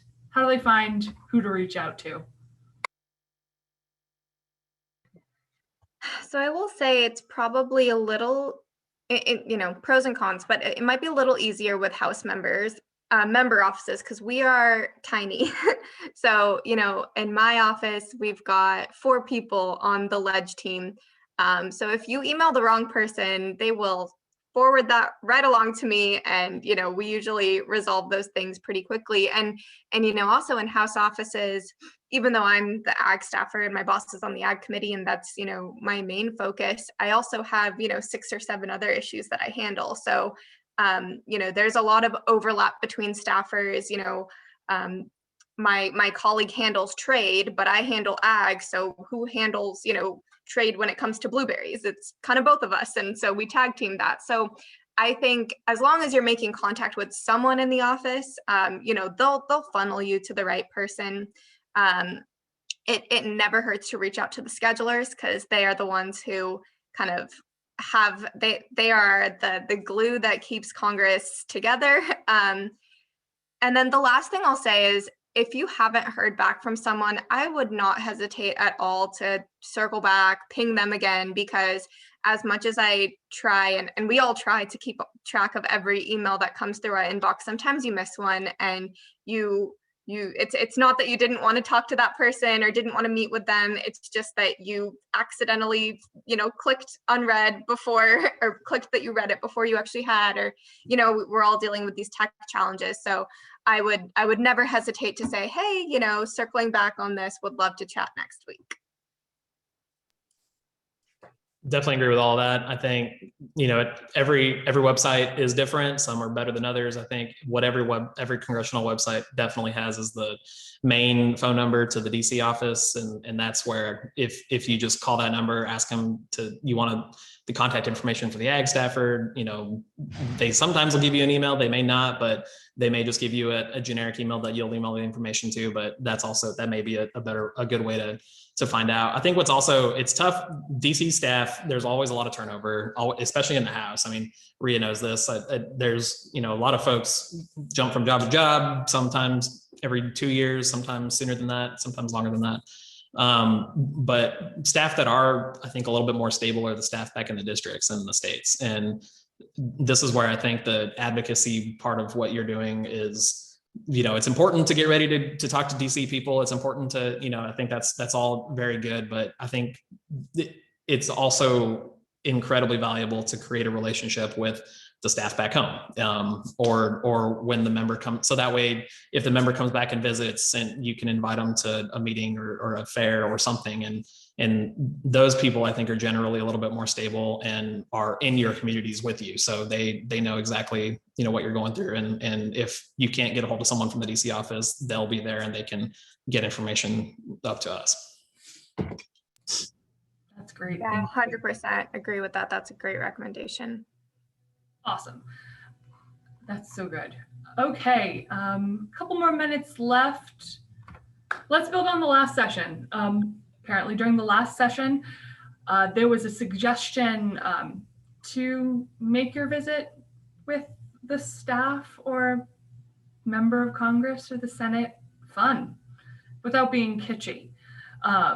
So I think for me that translates into memorable. Right? How do you make it memorable? How do you make it fun and engaging? Rhea, you shared that great example of the interactive map that then got sent as a leave behind. Jeremy, Rhea, any other things that folks might want to consider to make the visit fun or memorable? I think ag meetings are always fun. No, really. I will say that meeting with ag stakeholders is just generally going to be more fun than a lot of other meetings that the member or the senator has, because, or I mean, maybe I'm biased, but there are a lot of groups that come in that just aren't, I don't know, ag is like, you're usually meeting with someone about something super tangible, something that's in their district, all these great programs, and, people in the ag community are great. So I wouldn't worry about that too much for this group. And I think that the personalities of folks in the ag sector are just, I mean, I guess I don't have anything earth-shattering to say here, but I think you guys already do a good job of that. Yeah, I agree. I mean, I think your extension folks, y'all by definition are good communicators. So just be you. Don't try to be anything else. And then it goes back to just telling your story. You have an awesome narrative. You live every day, doing awesome work, being able to translate that, tell a story about it. Don't just come to the meeting and read bullet points on the one pager. Just tell your story, why what you do is important, a fun, example of something that you did, and that'll take the meeting away. And yeah. I just saw Kia's your question in the chat about, if you know their neighbor, if you have a friend who, lives near them, or if you've gone to the lake in their district, I think that stuff is great. Members love to talk about their district. So if you've been there or if you're from there, they want to hear that. Yeah. Or if their kid was in 4-H, or if they were in 4-H, or if you, I don't know, you both, if they farm something that you farm, I mean, they it's just people to people communication too. It's finding something that you have a similarity with, then that is an easy way to break the ice and get into what you're talking about. Great. And for the last 5 minutes, there's a question in the Zoom that I think is really important. So, they're not going to have enough time. Nobody's going to have enough time to share everything that the constituents on the Zoom want to share or are excited about. So, knowing that to be true, how do you recommend the folks sort of prepping their stories and deciding what to spend their 2 minutes on when there's a whole universe of exciting programs that they could pick from to talk to the member about, right? Is it a good idea for them to go to the member's website and look at their priority list and align what they say, the stories they tell with that list? Do you have any other sort of recommendations for how to to pick the stories from just the sea of options that everybody on this call, I'm sure, could talk about? I think it's a good question. I think it definitely is best to tailor the message to who you're meeting with, and where they're, maybe it's a geography thing, where they're from, but also what their past is. If they went to a land grant, then you can, tailor the message to that. If they represent an inner city, and you work on nutrition, the nutrition family consumer science is part of extension, there's awesome stories to tell that can relate to that member. If they represent a rural area, there's clearly ag interests to bring in. I think it just depends on who they are and what they care about. We always tell the story that extension is, and the land grant mission is so broad. It began with ag and mechanical arts, and now it reaches all kinds of things. It's youth development, it's leadership, it's education across the board. So there's definitely a lot of narratives to pick from, but finding a way to make it real to who you're talking to is probably the narratives that I would pick. Yeah, I'm not sure I have anything to add. I thought Jeremy put it really well. Great. So yeah, let's as our final question, let's talk about there's some talk in the chat box about extension being more than ag, or more than production, animal and plant production, since the definition of ag in the language includes family and consumer sciences, home economics, community resilience. Should folks include at the beginning of their meeting sort of a level setting about what extension is as being beyond ag? Can that be done in the originating email requesting for time? How do you recommend folks who sit outside of the really narrow vision, historic vision of extension, might be Sea Grant agents or community development agents, so that they don't have to spend too much of their time in the meeting trying to find that level setting with the member or staff? Yeah, I think it's great to lay that out in the beginning. It's great to put it in the original email too, because that's going to help. That's actually going to help right from the beginning, make sure the right people are in the room, right? So if you tell the scheduler, this is everything that we want to talk about, and this is all that we cover, they might actually pull in the ag staffer, but they might also pull in the economic development staffer. As I said, every office splits up issues really differently. So, I in our office, we joke that everybody's an ag staffer. And so, we've got someone who works on taxes and trade, but there's rural and ag issues and environmental issues that touch all of that. So we're always working together, and, another colleague handles immigration. So, we work together on ag labor. So, I think that laying the groundwork is helpful with the initial meeting request, because then you're going to make sure you're talking to all the right people in the office. And it never hurts, to assume that the member or the staffer is coming in at, a basic level of understanding. And, you'll develop relationships with staffers too. Like over the last 2 years, I've developed a lot of relationships. So, if I'm meeting with someone for the third time in a row over the past couple of years, they're not going to give me the same spiel they did the first time. But, the first time you meet someone, I think it's kind of great to assume that they don't know anything. They'll appreciate that. They won't feel like you're talking down to them. And so I think that's a good way to kind of handle it. Thank you. Jeremy, any final thoughts before we wrap up the session?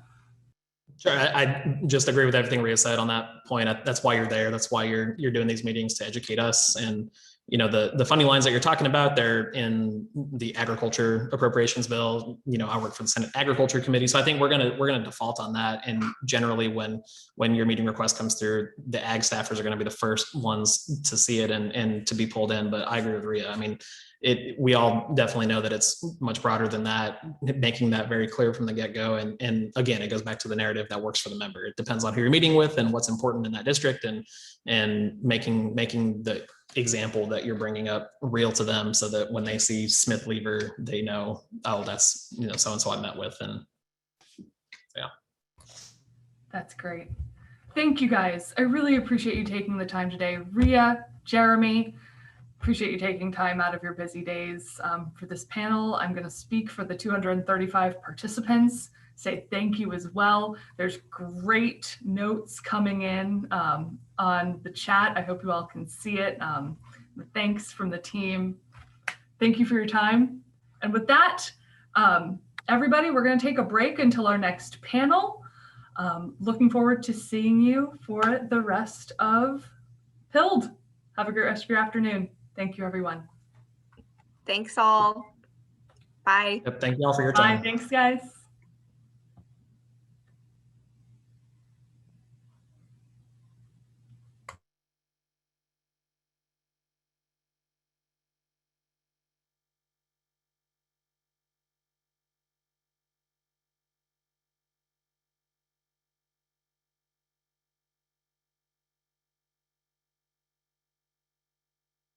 Extension. Some people want us to innovate on really important issues and others want us to just stay the same. I side with the former. If we are not addressing the critically important issues of our time, we're not fulfilling our mission from my perspective. More and more, I see people who are on the cutting edge asking if extension is going to be part of the play or not. And if not, why not? Sorry to be blunt, but in my opinion, we really need to understand this perspective and respond proactively. One of the super cool things that I have observed is how so many of you have innovated in response to this pandemic. Not only have you transformed yourself and your program into an online format, so many of you have created new ways of engaging learners. And in the process, you have upped our digital reputation. Let me say that again. You've upped our digital reputation, something we desperately need to be relevant in this day and age. In my opinion, our future is in providing great in-person and online learning experiences.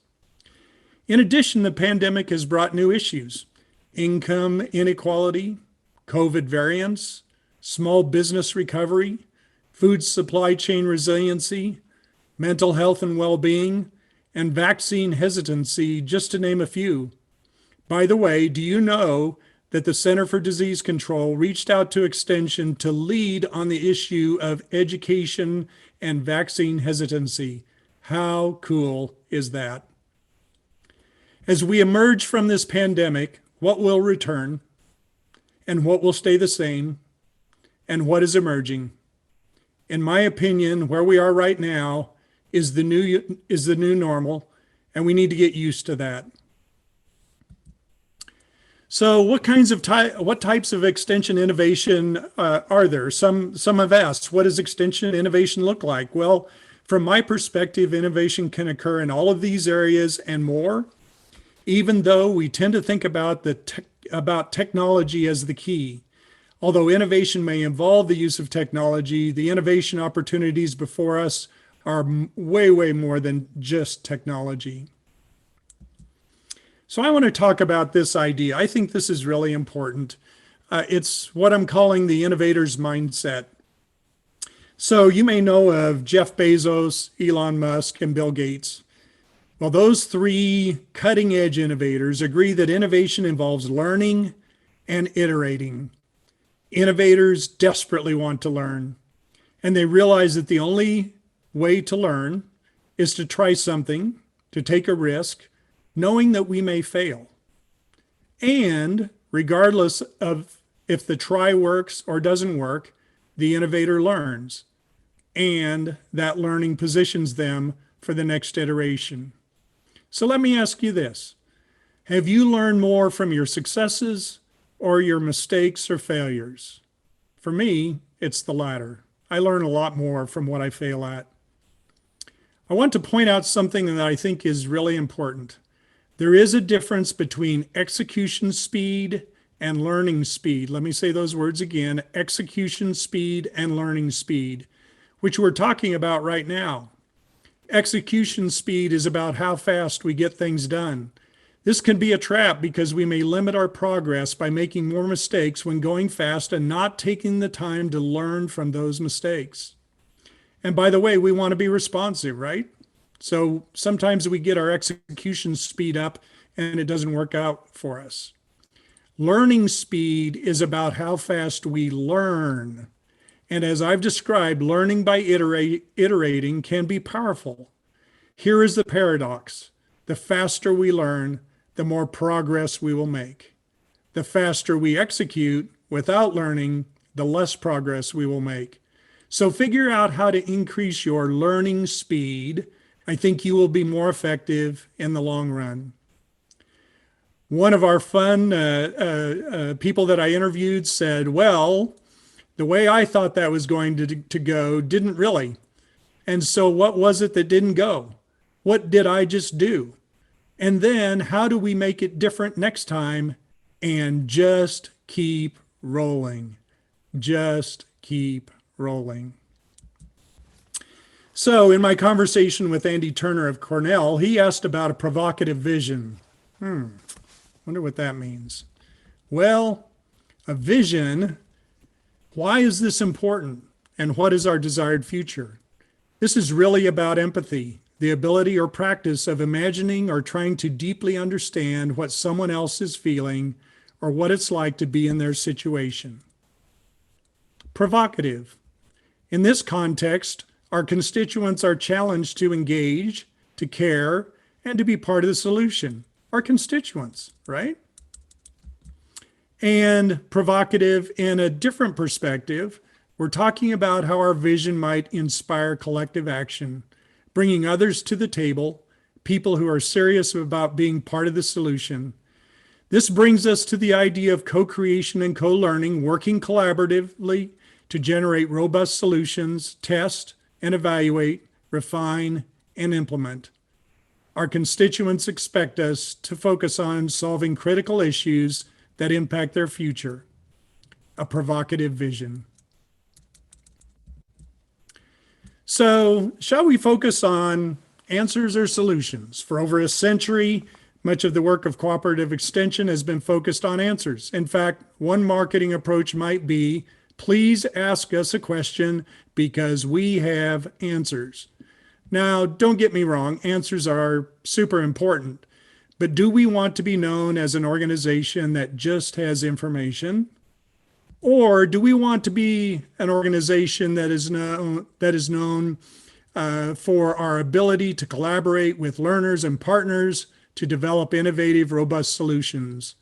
With the vexing issues our world is facing right now, solutions matter. And that's, in my opinion, what we need to focus on. But we still need to answer those questions, right? And so if you've been part of Ask an Expert, the Extension Foundation's Ask an Expert program, since 2004, has responded to over 500,000 questions. Now think about that, 500,000 questions, 500,000 answers. That's a database of answers that matter, that are useful to people. And so what the Extension Foundation is doing is switching to what they call Ask an Expert. That happened on February 1st. And I'm sorry, Ask Extension. And the foundation is building an artificial intelligence chatbot to allow the public to chat with a virtual assistant that can search existing questions to offer as answers. So this is a different way to answer questions, right? And you know, some of our competitors are doing these kinds of things. And so we ought to be aware of this, and why not mine that data bank of 500,000 answers and use that information to answer questions. This should allow clientele to find quick answers to routine questions Will this allow you to shift more of your time into extension innovation mode? So some people think of extension work as an answer. I think of it as a process where the desired result, the end result, is mastery. If we focus on awareness, and that's what we do, people will know that certain information exists, and that's one thing. If we focus on knowledge, the next step, they will gain information, but will they be willing to take the risk and try that knowledge, try that information?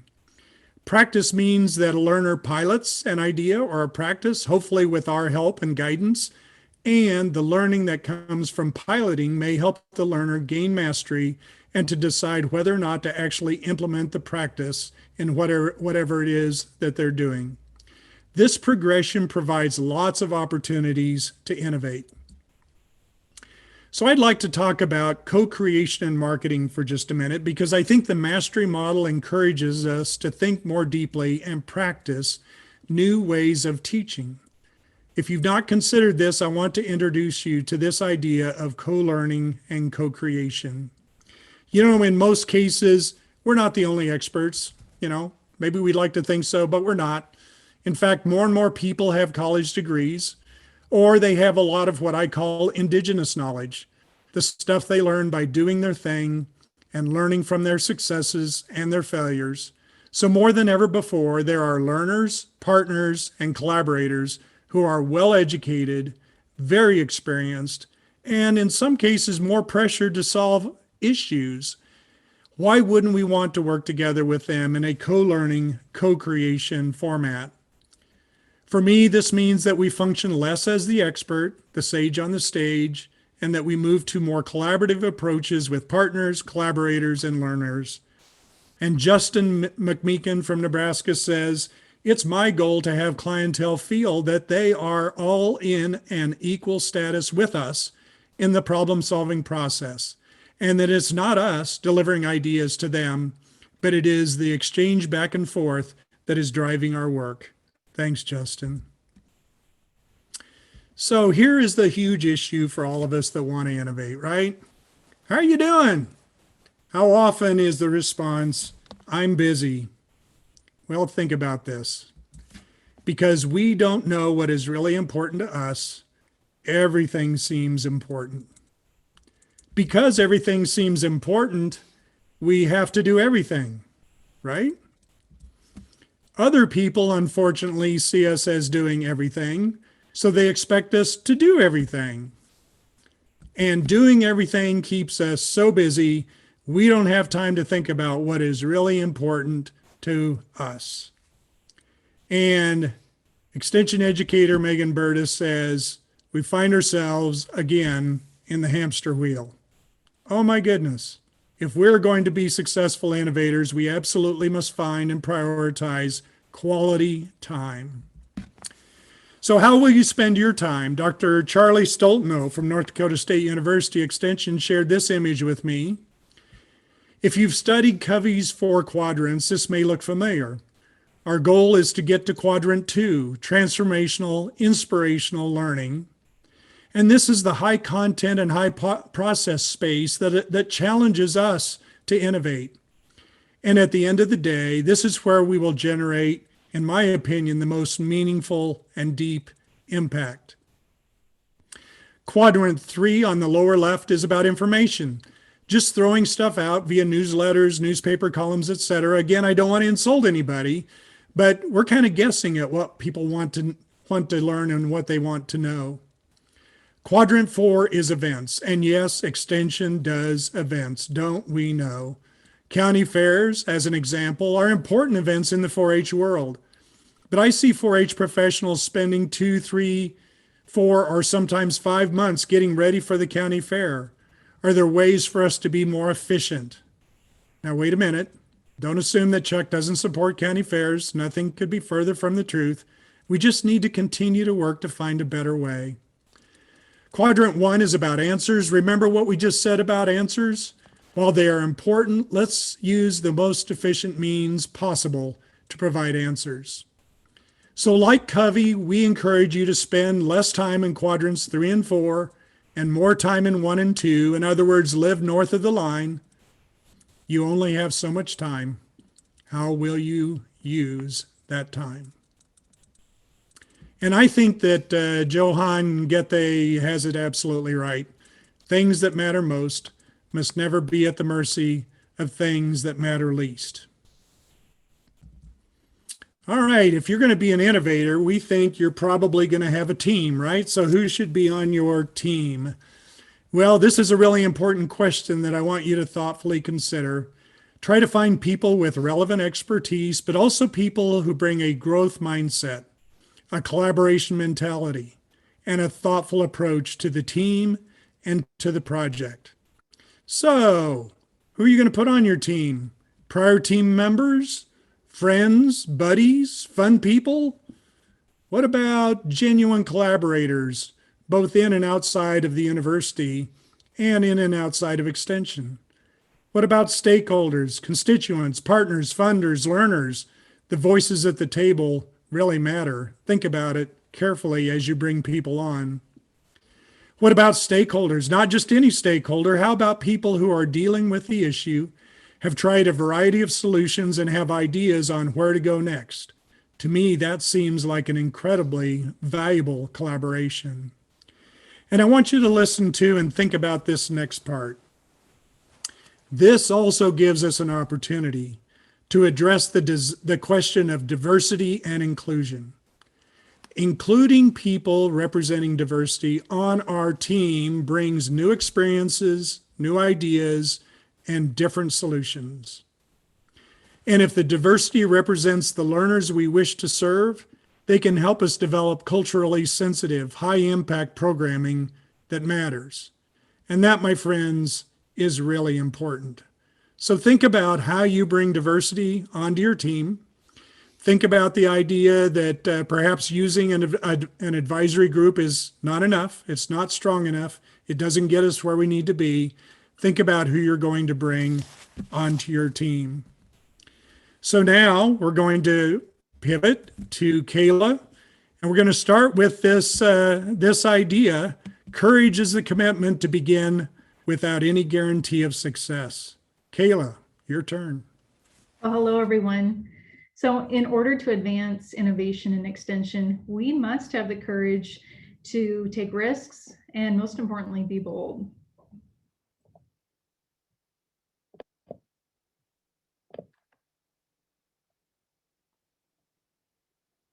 Oh, there we go.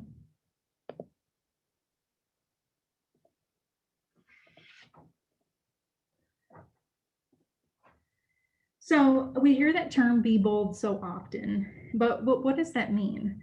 And how do we achieve it? Well, the following provides a list of traits that are necessary in order to embody boldness. And that list starts off with acting with confidence, sharing your opinion, being honest, even when it can be brutal, take pride in your work, and let the world know that you care about what it is you do. Set clear goals and priorities. Get comfortable with the uncomfortable. Innovation and innovative thinking is uncomfortable. It's out of the box thinking. Don't be timid. Face challenges head on with vigor and with courage. Make the most of every moment and set realistic expectations for yourself and your team. And sometimes being bold can also lead to failure. We saw some of those comments in the chat box. John C. Maxwell has a great book called Failing Forward. And what he talks about in his book is that failure happens. It happens to all of us. We all have examples of times that when we failed. But it's your response to failure that holds the key to moving forward and to progressing forward. So he identifies 7 key principles to failing forward. And those include rejecting the rejection. Don't point fingers. You can really only blame yourself when the failure occurs. See failure as only a temporary hiccup. Set realistic expectations for yourself and your team. We heard that before in being bold. Focus on your strengths. Only you know what it is you're good at and how you're going to fail forward and move forward. Vary your approaches to achievement. Don't put all of your eggs in one basket. And be resilient.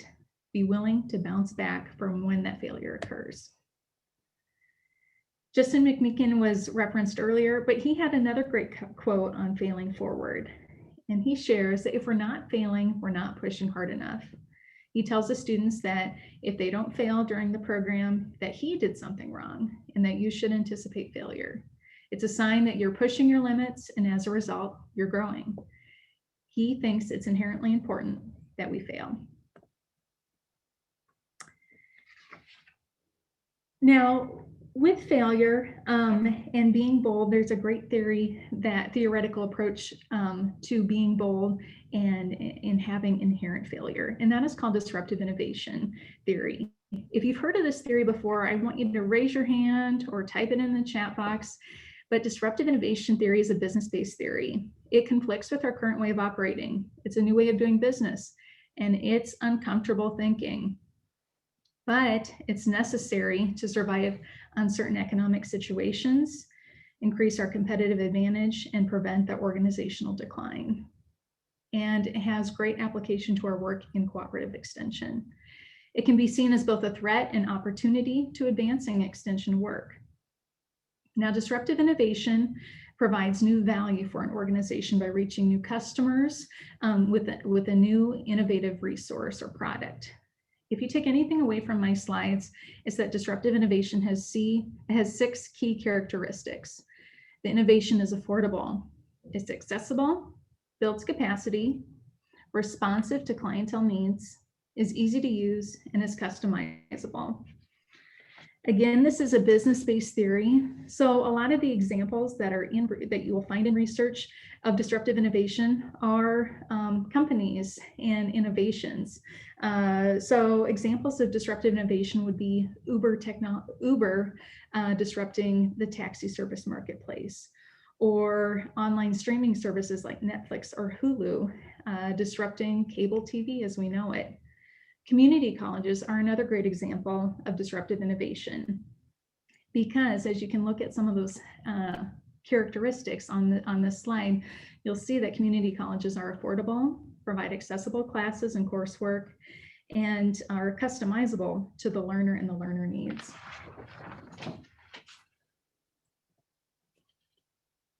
Now, the following is a model of disruptive innovation theory. And what you see here is that with disruptive innovation, it initially offers a lower level of performance according to what the market has demanded. But over time, it provides new performance attributes which make it prosper in a different market, leading to that disruption. It'll perform along traditional performance parameters until it eventually disrupts that former technology. There are lots of examples over the last 50, 60 years of technologies and innovations that have been disrupted because they weren't willing to see beyond their trusted and loyal customer base, and chose not to adopt and accept some of those new innovations that were occurring. Key examples are Kodak Film or Blockbuster, who was approached by Redbox and Netflix that, hey, we want to be a partner with you, and we want you to be adopting these new online streaming services. But as many of us have seen, the photos, the memes of the downfall of Blockbuster Video, there continues to be examples across the US of the ending of Blockbuster. So I challenge you with this. How can we ensure cooperative extension are viewed and perceived as the disruptors and not the ones being disrupted? Well, there are some key examples of disruptive innovation impacting extension work. Most of those are positive, but there are some that have a negative impact on extension too. So I start with a negative. So on the left column, you'll see the list of disruptors, and on the right side, you see what they've disrupted. And the first being crowdsourcing information. And I saw some comments about that in the chat box as well. but that crowdsourcing on consumers just wanting easy access to information from large online audiences, and it's disrupting our credible research-based information, most particularly in what we're able to provide through extension. Another disruptor is edutainment. Our attention span has shortened immensely as a result of the internet, online learning, social media, and how we go about delivering educational content has changed significantly over the last 10, 20 years. We now absorb information in bulleted PowerPoint slides rather than, and you don't see as much of long-term, all-day educational format delivery anymore. But the following list is disruption, positive disruption that's occurring within state extension systems and within e-extension. That first being in Iowa Extension, and the example is the 4-H at-home learning, and that came about as a result of COVID-19 this past year, when more packaged, accessible, take-home type learning experiences that don't require the use of the internet and are accessible for all families across Iowa to utilize and learn alongside their child. E-extension is another great example of a disruptor, providing online collaborative learning experiences through the click of a button. It has disrupted some in-person learning opportunities, hard copy resources, and office-centered extension services. Nebraska Extension has a great example of disruptive innovation called its collaboration model. And what it is a quick pitch of ideas that anyone in Extension can propose. And if those ideas are accepted, they're provided resource marketing, industrial design, and developers to help support the growth of that innovative concept. The expansion of irrigation systems and that advancement is one example of that. In Connecticut Extension, the People Empowering People program, and what it has done is created a strong community-based collaborative program that adapts to an individual and community's assets and needs. So I leave you with this question. How can you be disruptors in your workplace? How can you be bold, fail forward, pursue innovations that are affordable, accessible, responsive, customizable, easy to use, and build capacity in your extension organization? And I'll hand it off to Stacy.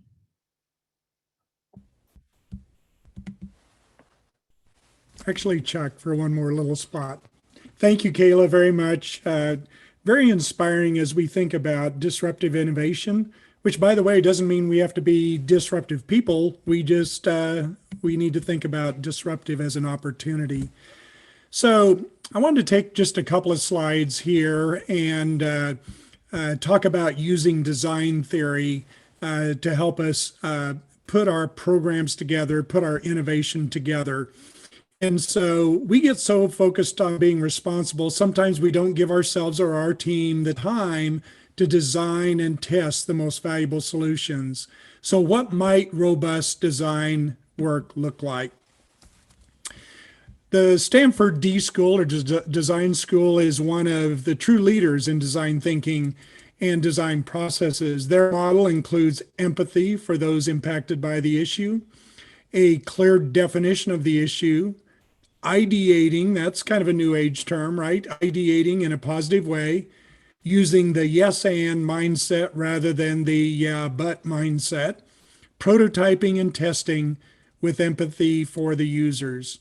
Stanford aims to actively confront and challenge the mindset that design can only be used by the privileged few, and that makes sense to me, and that taking time to design will improve your results. They also believe that design can help create the world we wish for. Design can activate us as creators and change the way we see ourselves and others. Design is filled with optimism, hope, and the joy that comes from making things change by making things real. They believe that diversity leads to better design and opens up a greater range of creative possibilities. And for about $5,000 or $6,000, you can do 4 days of design school at Stanford, which I would encourage some of you to do. There is another option through the Extension Foundation, and that's in the context of the Impact Collaborative. The Impact Collaborative's big idea is to help teams co-create and implement innovative programs and/or projects with their local community partners to establish measurable, visible, and local impact. Now, get this, since 2016, when this started, over 8,500 extension professionals across this country have participated, and 170 project teams just since 2018, the last 3 years. Part of the Impact Collaborative is the Innovation Skill Building Experience that is a curriculum that combines innovation and design thinking best practices with extension best practices for innovative program or project development. Teams and individual extension professionals may attend these virtual events. We do have 160 innovation facilitators. These are your coworkers skilled in the ISBE curriculum to mentor teams in the development of their project, program or project. And particularly noteworthy is that Impact Collaborative teams have received over $5 million in funding in the year 2020 alone. Think about that, $5 million just in 2020.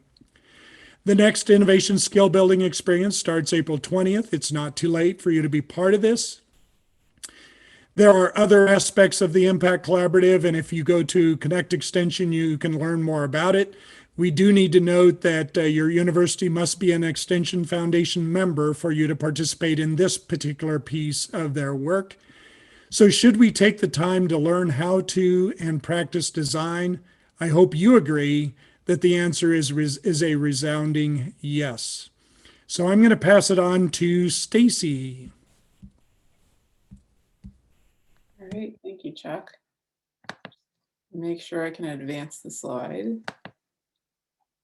So how do we put our innovation skills to work?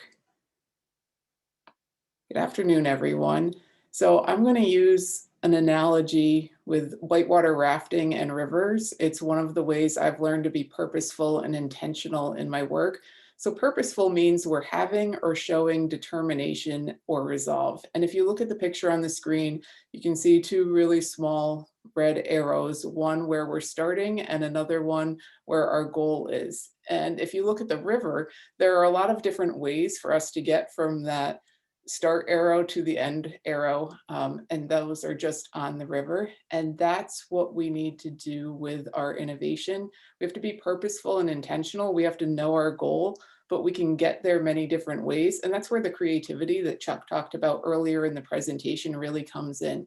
And being creative can help us find new solutions to get to that same location, to that end result. And one way that we've done this is with our NTAE group that Chuck mentioned. I'm a fellow this year, and I have a team of 8 different people, or 8 of us, including myself from UConn on that team.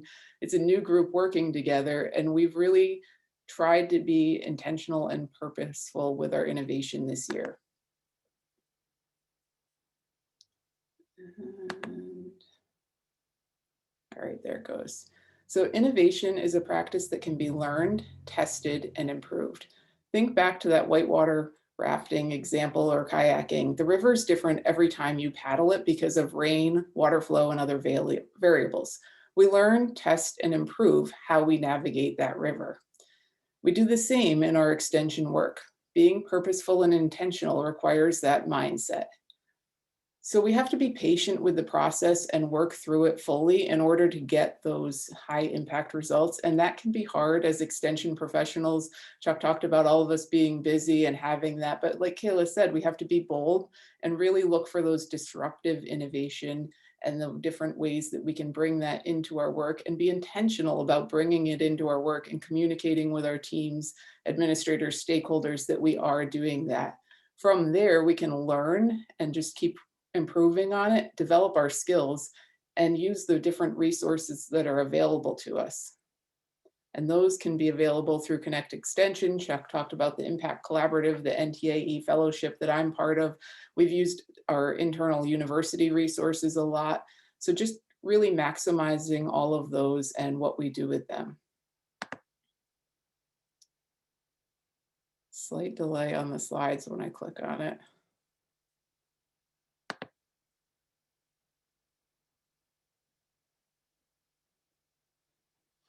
Well, at some point my slides will catch up, but I'm serving as a fellow this year with the NTAE project. So that's the New Technologies in Agricultural Extension.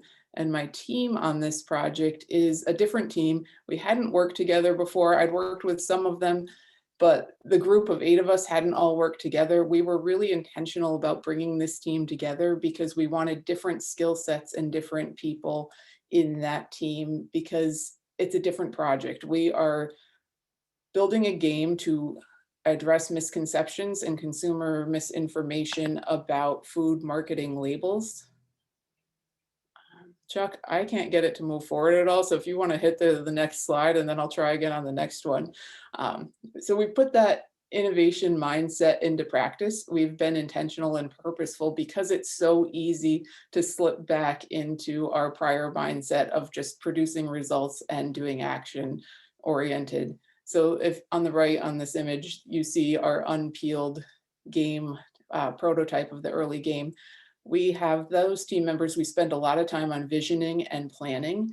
We knew that as a new team, we needed to take that time and make that space for ourselves to really think about our end results and our goal and all of the different ways we could get there, and then be purposeful and intentional about how we moved forward with it so that we didn't have too much to do in that whole scope creep that we know becomes possible with extension of all of us being busy all the time. We focused on leadership and team development with our group. We really wanted to build a strong connection, that strong level of trust among us and among each other. And by having that leadership and team development sessions, actually it was multiple sessions, we were able to be more open and share ideas with each other and really have that back and forth. That's where the creative ideas happen. A lot of times with that failing forward and the different innovation models, what you see is that the first round isn't what actually comes out of it. It's as you iterate and go through the different trials and allow the innovation to happen and give yourself space for that is where the true success is. You can't stop on that first, okay, we have it, let's move on to the next thing. So focusing on that leadership and team development made us work more effectively, and it was a purposeful way for us to make sure that all of our team members were in the right role on the team, because we all bring different strengths to the table. And yes, I may be able to do some other role, but if we focus my efforts where my strengths are, I'll be more successful. And that opens up space for another one of my team members to work on something where they might excel. I might do an okay job at it, but they'll do an exceptional job. And that's really how we worked through our team kind of building and being purposeful and intentional with that development and the leadership sessions. Okay, it worked that time. Zoom likes me again. So we were learning. We had 7 steps about learning. And again, this just goes back to being intentional. We identified the problem or the need. You saw our game slide on the previous. We knew we needed to identify or to create a game. So we identified that goal.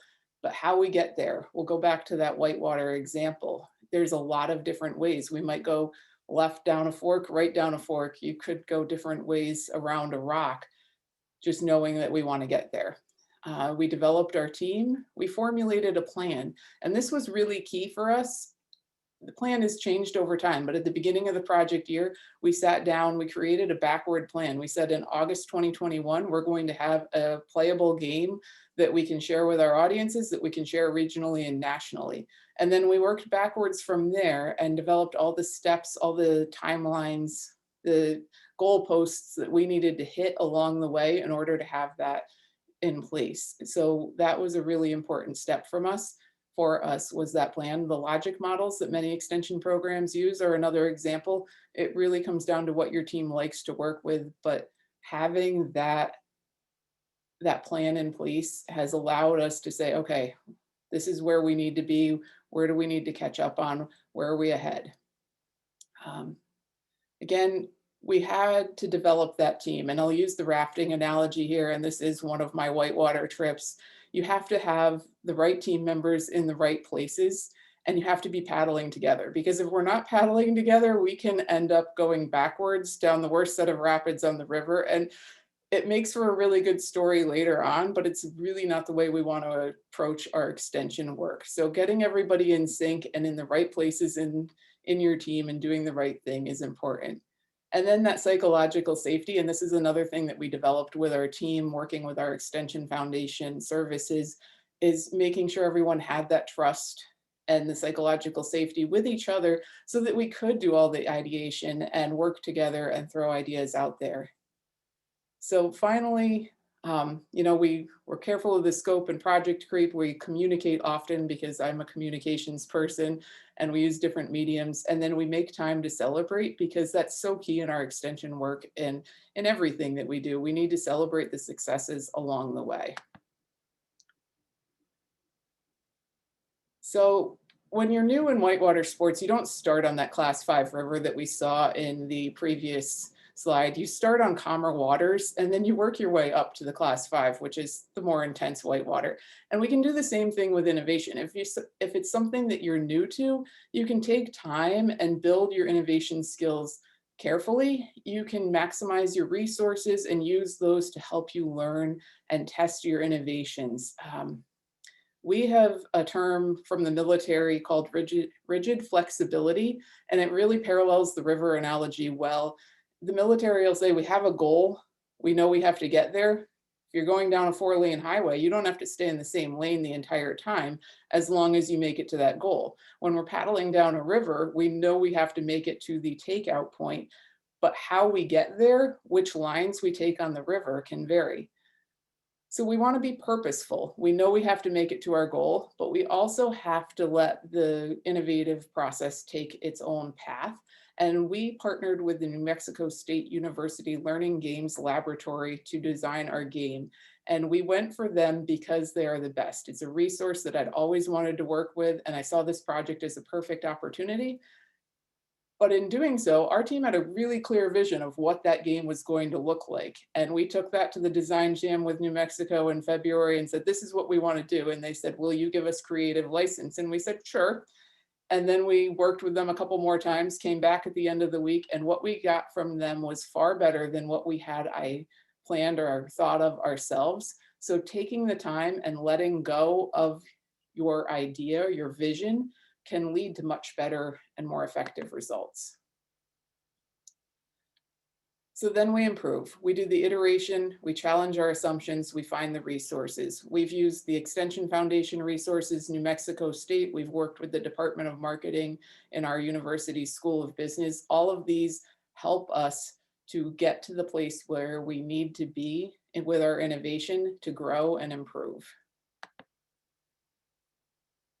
And the key takeaways for our team this year with the NTAE project is to set our goal, to learn, test, and improve, embrace that rigid flexibility. We communicate often, and at least for our team, we are certainly enjoying the ride. And I will just leave you with the NTAE, so the New Technologies for Agricultural Extension Year 3 applications are due on June 1st. For this innovation skill building accelerator project, you do not need to be an Extension Foundation member university. Anyone can apply to be a fellow, and I strongly recommend that you look at Connect Extension and find more information about it and consider applying. And with that, I'll turn it back over to you, Chuck. Thank you, Stacy, very much. Now you know why I invited Stacy and Kayla to be part of this. Just so many great ideas and so much perspective. So we want to hit a couple of more ideas, and then we'll be ready to jump into whatever questions you might have. And so Kayla and Stacy, if you would be following the questions, that would help us get started here in just a minute. So what might hold us back? I think that's a really important question. We've already talked about time and our busyness. I think hiring is another thing that could hold us back. You know, we are developing a reputation as a learning and innovation organization. New talent will flock to be part of what we have and what we do. But to do this well, we need to hire people who are different from us. How many systems still require 4-H experience or extension experience? You may need to think more broadly than that as you think about hiring talent. Patrick Lencioni says we should hire people who are humble, hungry, and smart. Those are pretty good qualifiers. Local stakeholders, many of whom are in the audience today, frequently our best friends, and bless them, we love them to death. Sometimes we need to help them understand that our time is not unlimited and to position extension work for us to work on the most important issues. And it will require that we will make choices. I remember an ag educator at Purdue who wanted to work with corn farmers to better understand the implications of the new ethanol plant. To do so, he had to let something go, and he decided that the traditional ag breakfast ought to be that thing. And you remember those kinds of events, right? He went to the extension board and said, I need to give up the ag breakfast. What do you think they said? Oh, no, you can't do that. So I encouraged him to go back next time and let them know why he needed to give up the ag breakfast. When they understood the choice, they committed to running the ag breakfast themselves so the educator could work on the new ethanol plant. So here's the point. We need to help local stakeholders understand why this innovation is so important and why Extension is best positioned to respond. So let's look at a couple of things about our Extension culture. In other words, the way we do things around here. So an anonymous Extension professional told me shortly after I came to Nebraska, please do not recognize me or my team for our innovation. And I was, what? When I asked about this, the individual said that others would either make fun of them or criticize them for their achievements or call them a brown noser. What do you think? Is that okay? I don't think that's okay. Or we hear phrases like, we've tried that before, or I know exactly how to do this. Don't bother with me with design or those kinds of ideas. And as members of an organization, it is our responsibility for our culture. There are behaviors and choices that we value and behaviors and choices that we should not tolerate. Let's close with a couple of quotes from real Extension professionals. Justin said, how about supervisors who provide us the opportunity to communicate with them on innovation and failure as terms of success? Remember what Kayla said? Innovation and failure as terms of success. Here's Megan in a supervisory role. I think the biggest thing that I can do is say, yeah, that sounds great. And what can I do to support you in that? And what kind of resources do you need? What do you need from others in order to accomplish that? And then a relatively recent hire, Hannah, said, the other reason that I feel like I'm not afraid to try new things is because I've never gotten bad feedback. I've never been told you shouldn't try that or you shouldn't do that. It might be like a gentle, you're crazy, but it's never like, don't do that. And for Hannah, she's thankful for that. And I'm going to skip over this one. And I'm going to go to my closing slide. And we want to save some time for questions right after this, but I want to share with you a personal story. So who among you said that you don't have any imagination? You don't have any creativity, all right? Let's go back to 1963. This is imagination and creativity in action. This is Char, aged 8, Bry, age 6, and Jimmy, age 2. And I honestly hope you never see me in my pajamas again. So these three brothers thought that, why don't we build a rocket ship? It is 1963, however, and John Glenn was orbiting the Earth. All kinds of exciting things were going on. Let's build a rocket ship. Char would be the pilot. Bry would be the engineer. And by the way, Bry grew up to be an engineer.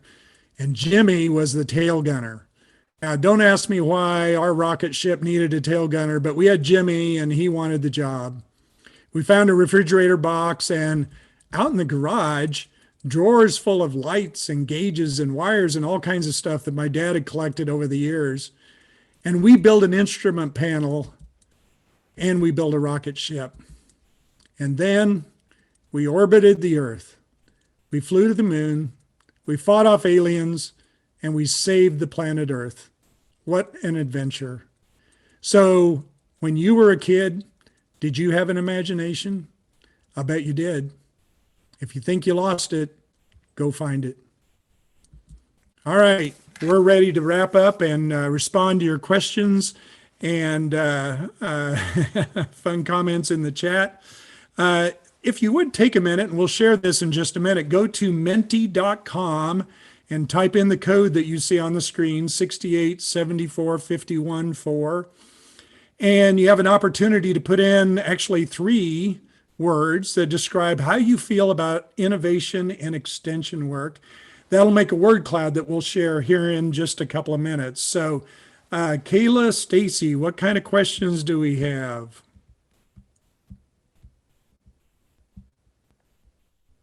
I see one in the Hoover app. We can start with that unless Kayla, you have any on your end. So what are your suggestions when others on the team do not see the innovation or the vision that you may see? This question, especially when you are newer in extension or to the Yeah, I think that's a great question, and I think that goes back to how you form your team. And, Stacy did a really nice job of talking about how she put her team together. And I know that team very well because I'm the mentor, the catalyst for that team. But Stacy, I think you were really careful about who you invited to be on your team. And this is where I worry a little bit, because sometimes we want our best friends on our team because they're our best friends, or people that we work with a lot because we know we can depend on them. But does that mean they're ready to push innovation forward? And I think one of the ways to try to figure that out is to just simply ask people, are you willing? Are you willing? We're going to push the boundary on this. We're going to take some risks. That may make us uncomfortable. We may have to think about how we get this done. But are you willing? And that's a good way to start. Other thoughts?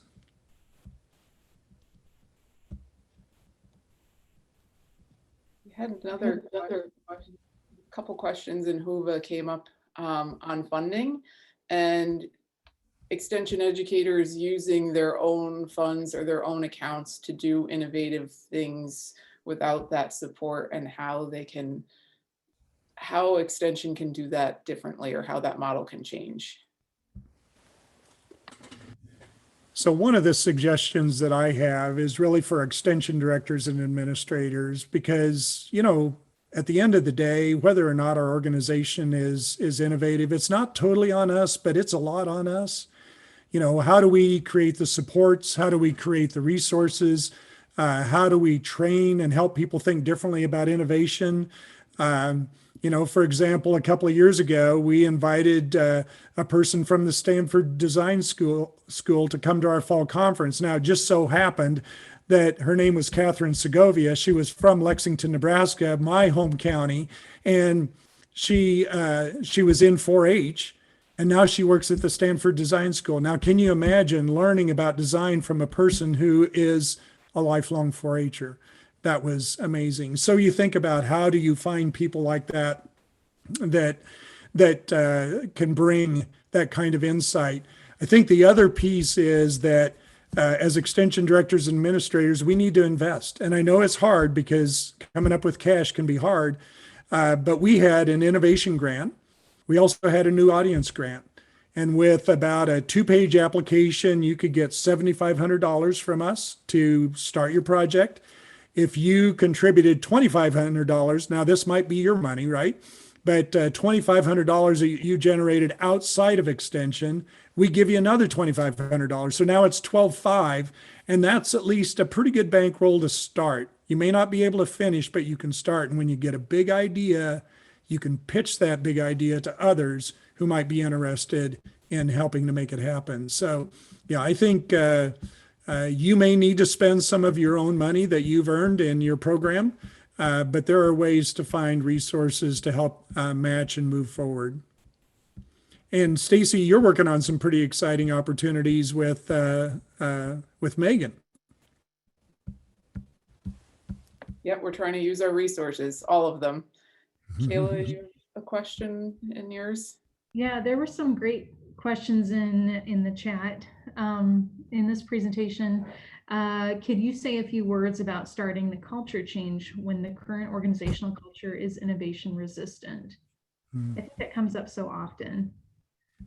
I guess I would start by saying, with any innovative change, you've got your early adopters and your late adopters, and it only takes a few to kind of ignite that spark and move forward with that tipping point in making that organizational shift. I think a lot of it falls to leadership as well, and getting leadership on board with that need for an organizational shift.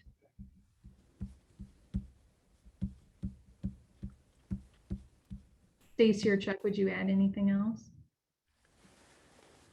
Yeah, I think another part of it is who we hire. You saw that quote from Hannah before. Hannah is a second or third year educator at Nebraska. Hannah is fearless. And, in some ways, you're not going to hold a Hannah back because she has a big idea. She talked to me about how she gets started thinking and her brain just starts going and she can't quit. And so part of it, Chris, is who do we hire? Who do we bring into the organization? And to me, that also then goes back to how do you screen talent for extension? Because if we start asking questions like, were you a 4-H'er? Great, that's not a bad question to ask. But if we only ask questions about their skills or their experience, and we don't ask them about their aspirations or the difference that they want to make or the kind of work that they want to do, we may get exactly what we deserve in that case, which is more of the same, which isn't necessarily bad, but it's not what it could be. We've seen in Yukon Extension too that innovation creates other innovations and that success builds on success. And when one group does something innovative, other groups see that it's possible and are more inspired to try. And then we share ideas among our different program areas, among the different teams, and have those collaborative teams.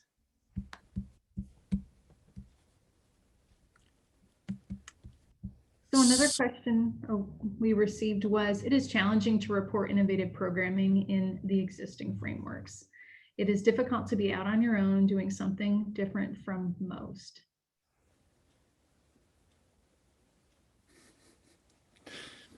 So that's a great question. Absolutely right. And unfortunately, because we work for a university, not unfortunately that we work for a university, but because we work for a university, our reporting tends to focus on things that we can count. And I think that's a real challenge. It was really interesting to me. This happened after I retired, but the University of Nebraska decided not to do their standard reporting system this year in the context of COVID, but to simply ask people to reflect on what they did and what they learned and where they might go with that. To me, that sounds a whole lot more interesting and valuable as you think about developing talent and giving people a direction and supporting them. I'd really like to know what somebody's aspirations are and how we can help them accomplish that. And then a year from now, or better yet, next month, check in and say, how you doing? What are you learning? What's going on inside your head right now? To me, that's what's going to inspire us to be great extension professionals. And at the end of the day, no one can tell us to be great. We have to be inspired. We have to choose to be inspired to be great extension professionals. Any other thoughts on that?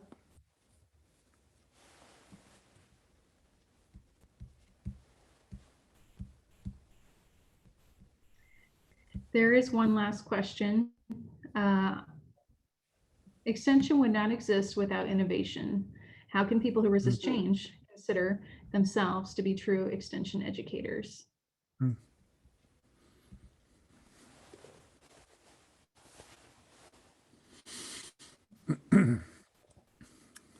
I think that's a great question. And I've thought about this a lot. In some cases, we continue to do the same things we've always done because they're popular and people appreciate them and they want us to just keep doing more of the same. Okay. I think if we continue to do that in a big way, that we're probably cementing our future, and that future is a declining future. I know people say, well, I don't want to work on climate change because my clientele don't want to talk about climate change. Okay, don't talk about climate change. Talk about how the weather is evolving and impacting the way we farm or the way we recreate or the way we educate our kids or whatever it might be. And so I think there's ways to address those big issues because, you know, if you talk to a farmer in Nebraska, are you planting your corn earlier today than you were 20 years ago? Yes. The answer is yes. They know that, but they don't want to talk about the words. So we can figure out ways to add value. And you know, there's so many big issues. Climate is just one of those things. How about early childhood development? How about repopulating rural communities? How about nutrition and health and fruit and vegetable consumption and things like that? You know, there's just so many things that we can work on that impact the future of this country. And it's kind of like the CDC coming to Extension and saying, we want you. We want you to help people in this country learn about vaccines and give them solid data-based evidence about vaccines to address hesitancy, because it's one of the biggest issues that we face. If we don't get to herd immunity, somewhere in that 65, 70%, either had it or vaccinated from it, we're going to have trouble licking this pandemic. So we're all in this. And I think Extension should step up and address some of those really big critical issues.